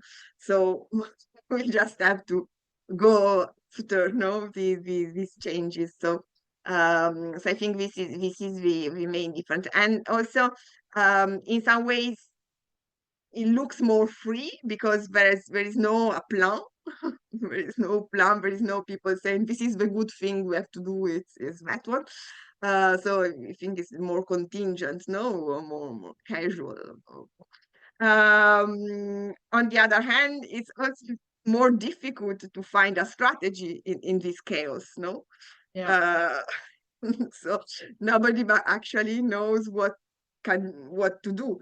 In a disciplinary society, you know the rules, so you say, okay, I can break this rule or these other rules, but here we don't have rules in some way. Yeah, and your Or they adaptability and change all the time. Yeah. Yeah, your adaptability and your plasticity can just turn against you. Yeah. Yeah. Thank you. Welcome. Sebastian? Hi, hello everyone.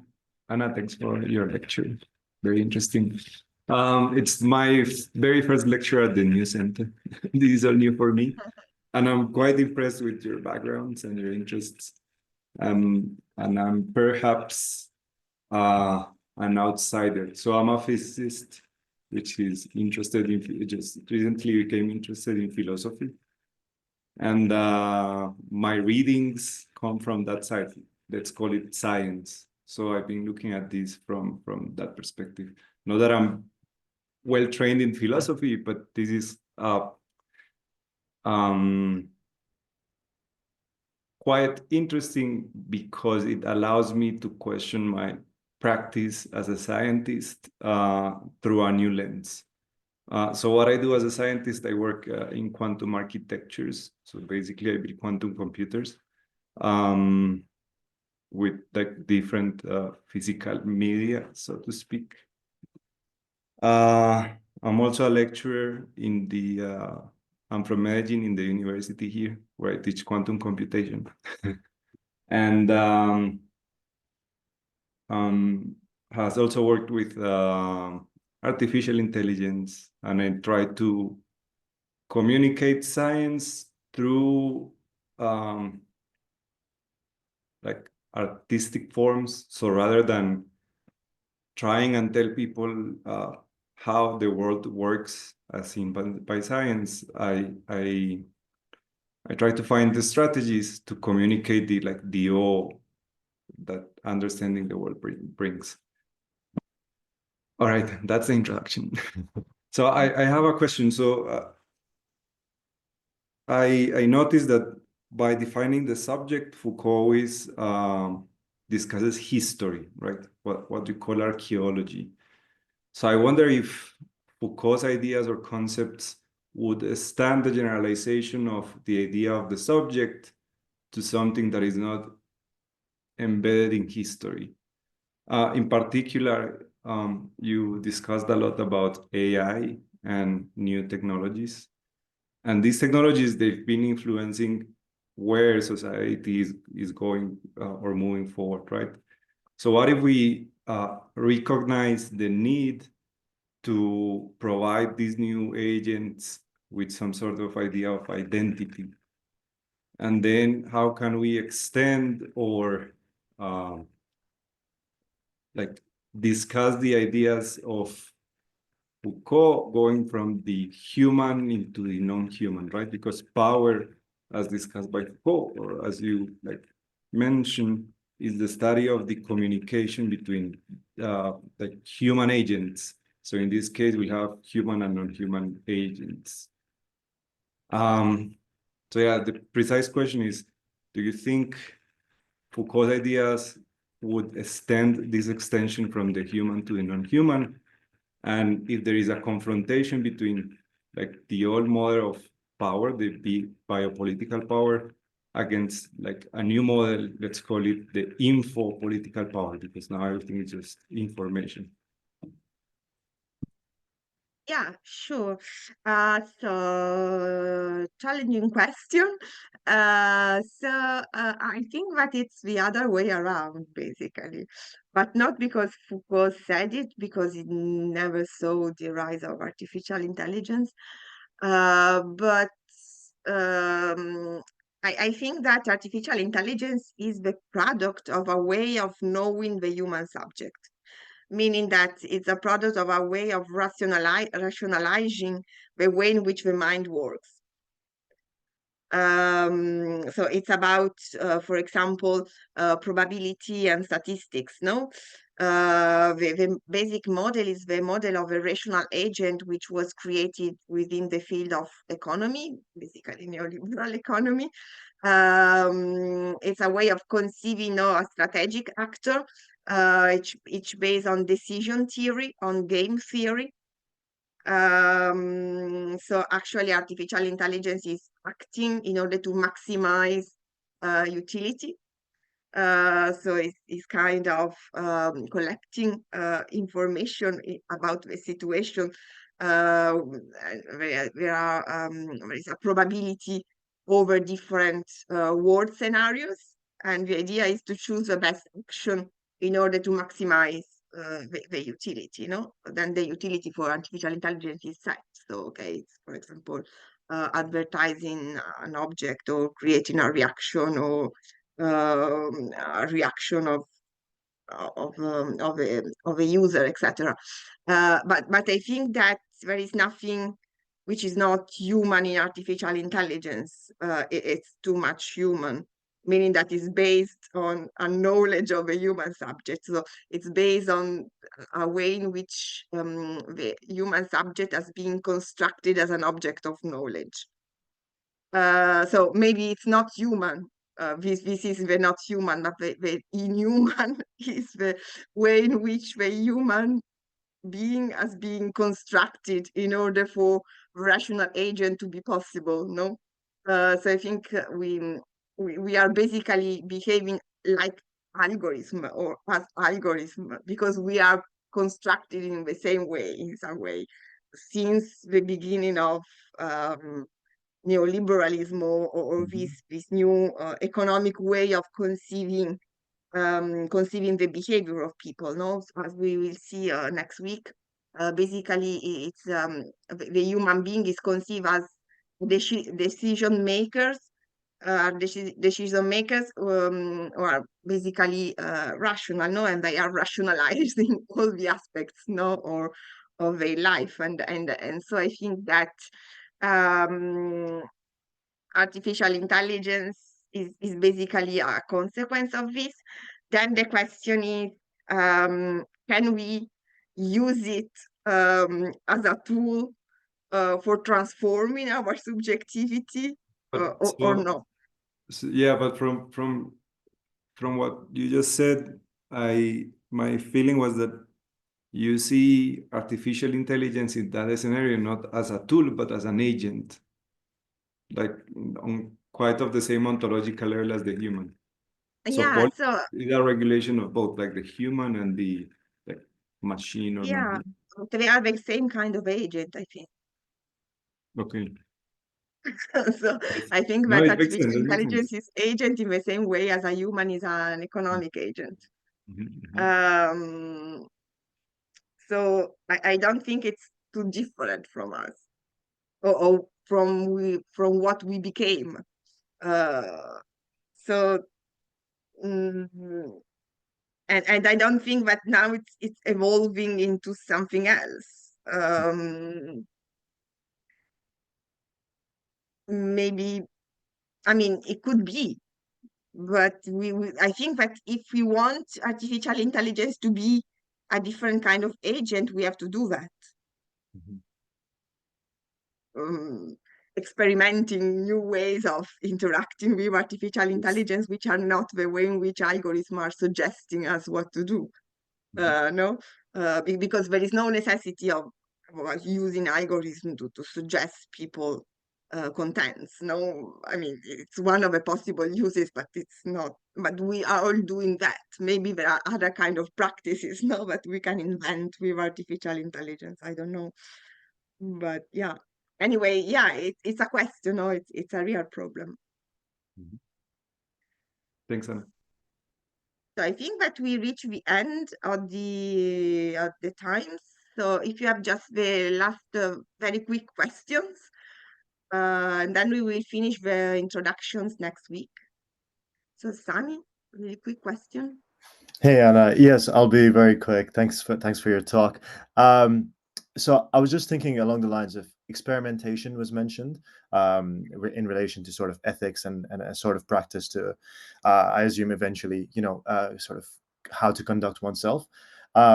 Because freedom is kind of like created internally within this practice. What is the experimentation? How does experimentation kind of happen? Is it defined sort of in opposition to the imposition of power? Is it something that tries to be completely different or irrelevant, doesn't try to consider the imposition of power at all? And I guess, can the second kind of practice of freedom, which is not defined in opposition to power, can that also be threatening to a power that is trying to impose itself? Yeah. So about practices and experimentation, for example, Foucault philosophy is a kind of experimenting, no? So for him is an attitude, no?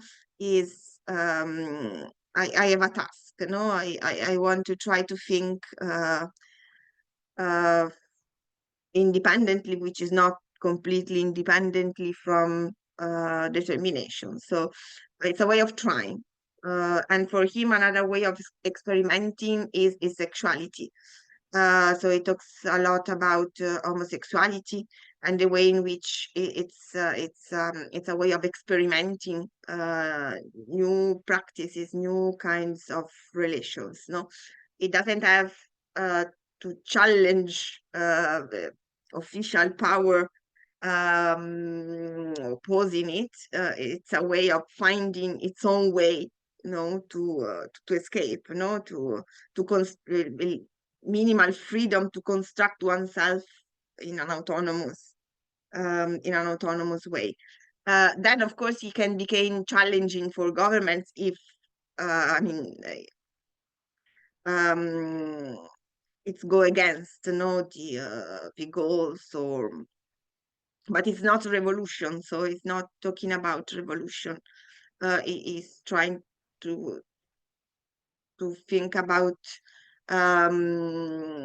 strategies which are not about destroying the enemy, it's trying to avoid this kind of confrontation or conflict, and trying to find the little spaces, to act according to one's own experiments, ethics, in which we construct ourselves and our relations. Cool, thank you. Welcome. Lucy? Hi, Anna, thank you for your session. And I'm going to go straight to my question as well. I'm Lucy. I was curious, or like to think further about like how this danger of domination that we talked about previously in relation to revolt in terms of the state, then I wonder how that's transformed when we consider addiction or addictive behaviors. And I guess I'm asking that especially in relation to like a society centered on consumption or a market-driven structure, and yeah. Yeah, of course. We can say that addictions are forms of domination in some way, or I mean, we understand that we are dominated, so we are enslaved by our passions in some way, so we are our power is reduced, because it's determined, in some way. So of course, but then I don't know if it's a matter of revolting against the system, or if it's a way of finding new strategy for consuming, for example, or new strategies for producing also. So I think that for Foucault, the idea is that confrontation is not really an expression of freedom. So maybe it's a way of liberating oneself, but then the practice of freedom is really to create an ethos, to create an habitus, to create a different kind of practice. And this is in what freedom consists. So for him, freedom is not just I'm liberating from what is constraining me. This is just maybe the beginning, but freedom is really a practice.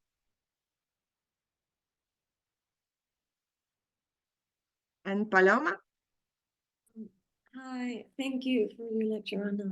I also have a quick question, and it's, I guess, more to do with the end of our sessions. But I was looking at the syllabus and I realized that when we talk about the care of the self, the way I've understood it is that Foucault kind of conceived it as like an art of living. Well, then we have Bernard Stiegler, that kind of introduced this politicization of the care of the self. And I was wondering if that's something that maybe we're going to have time to cover, or like it'd be interesting to see like people's thoughts on this. Yeah, I think that we will see more of that in the last section, when we will talk about really this kind of care of the self, and the way, because also Foucault says that, okay, maybe we should try to construct ourselves up as artworks, in some way. And there is a way also of using technologies for creating ourselves. So I think we will talk about this more in the last section of the seminar. Thank you so much. Welcome. Okay, so I'm sorry it's late. So we will finish the introductions next week. Quick about the presentation. So I scheduled them on the last day of the seminar, which is the 27th of April. So everybody will present that day.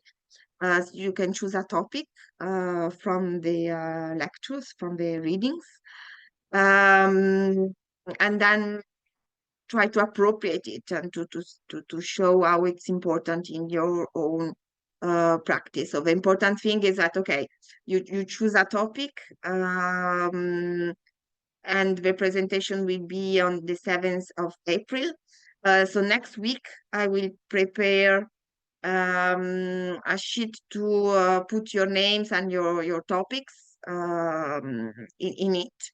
So you have, okay, this week to think about what you want to develop as your work. And we will talk about this next week. Okay, thank you very much. Anna, if I can ask quickly, just I think I got a different dates for the seminar from the website versus on the calendar invite. So the 20th of April, there's no seminar, and the last one is on the 27th. Is that correct to say? Yeah, I think so. Okay, perfect.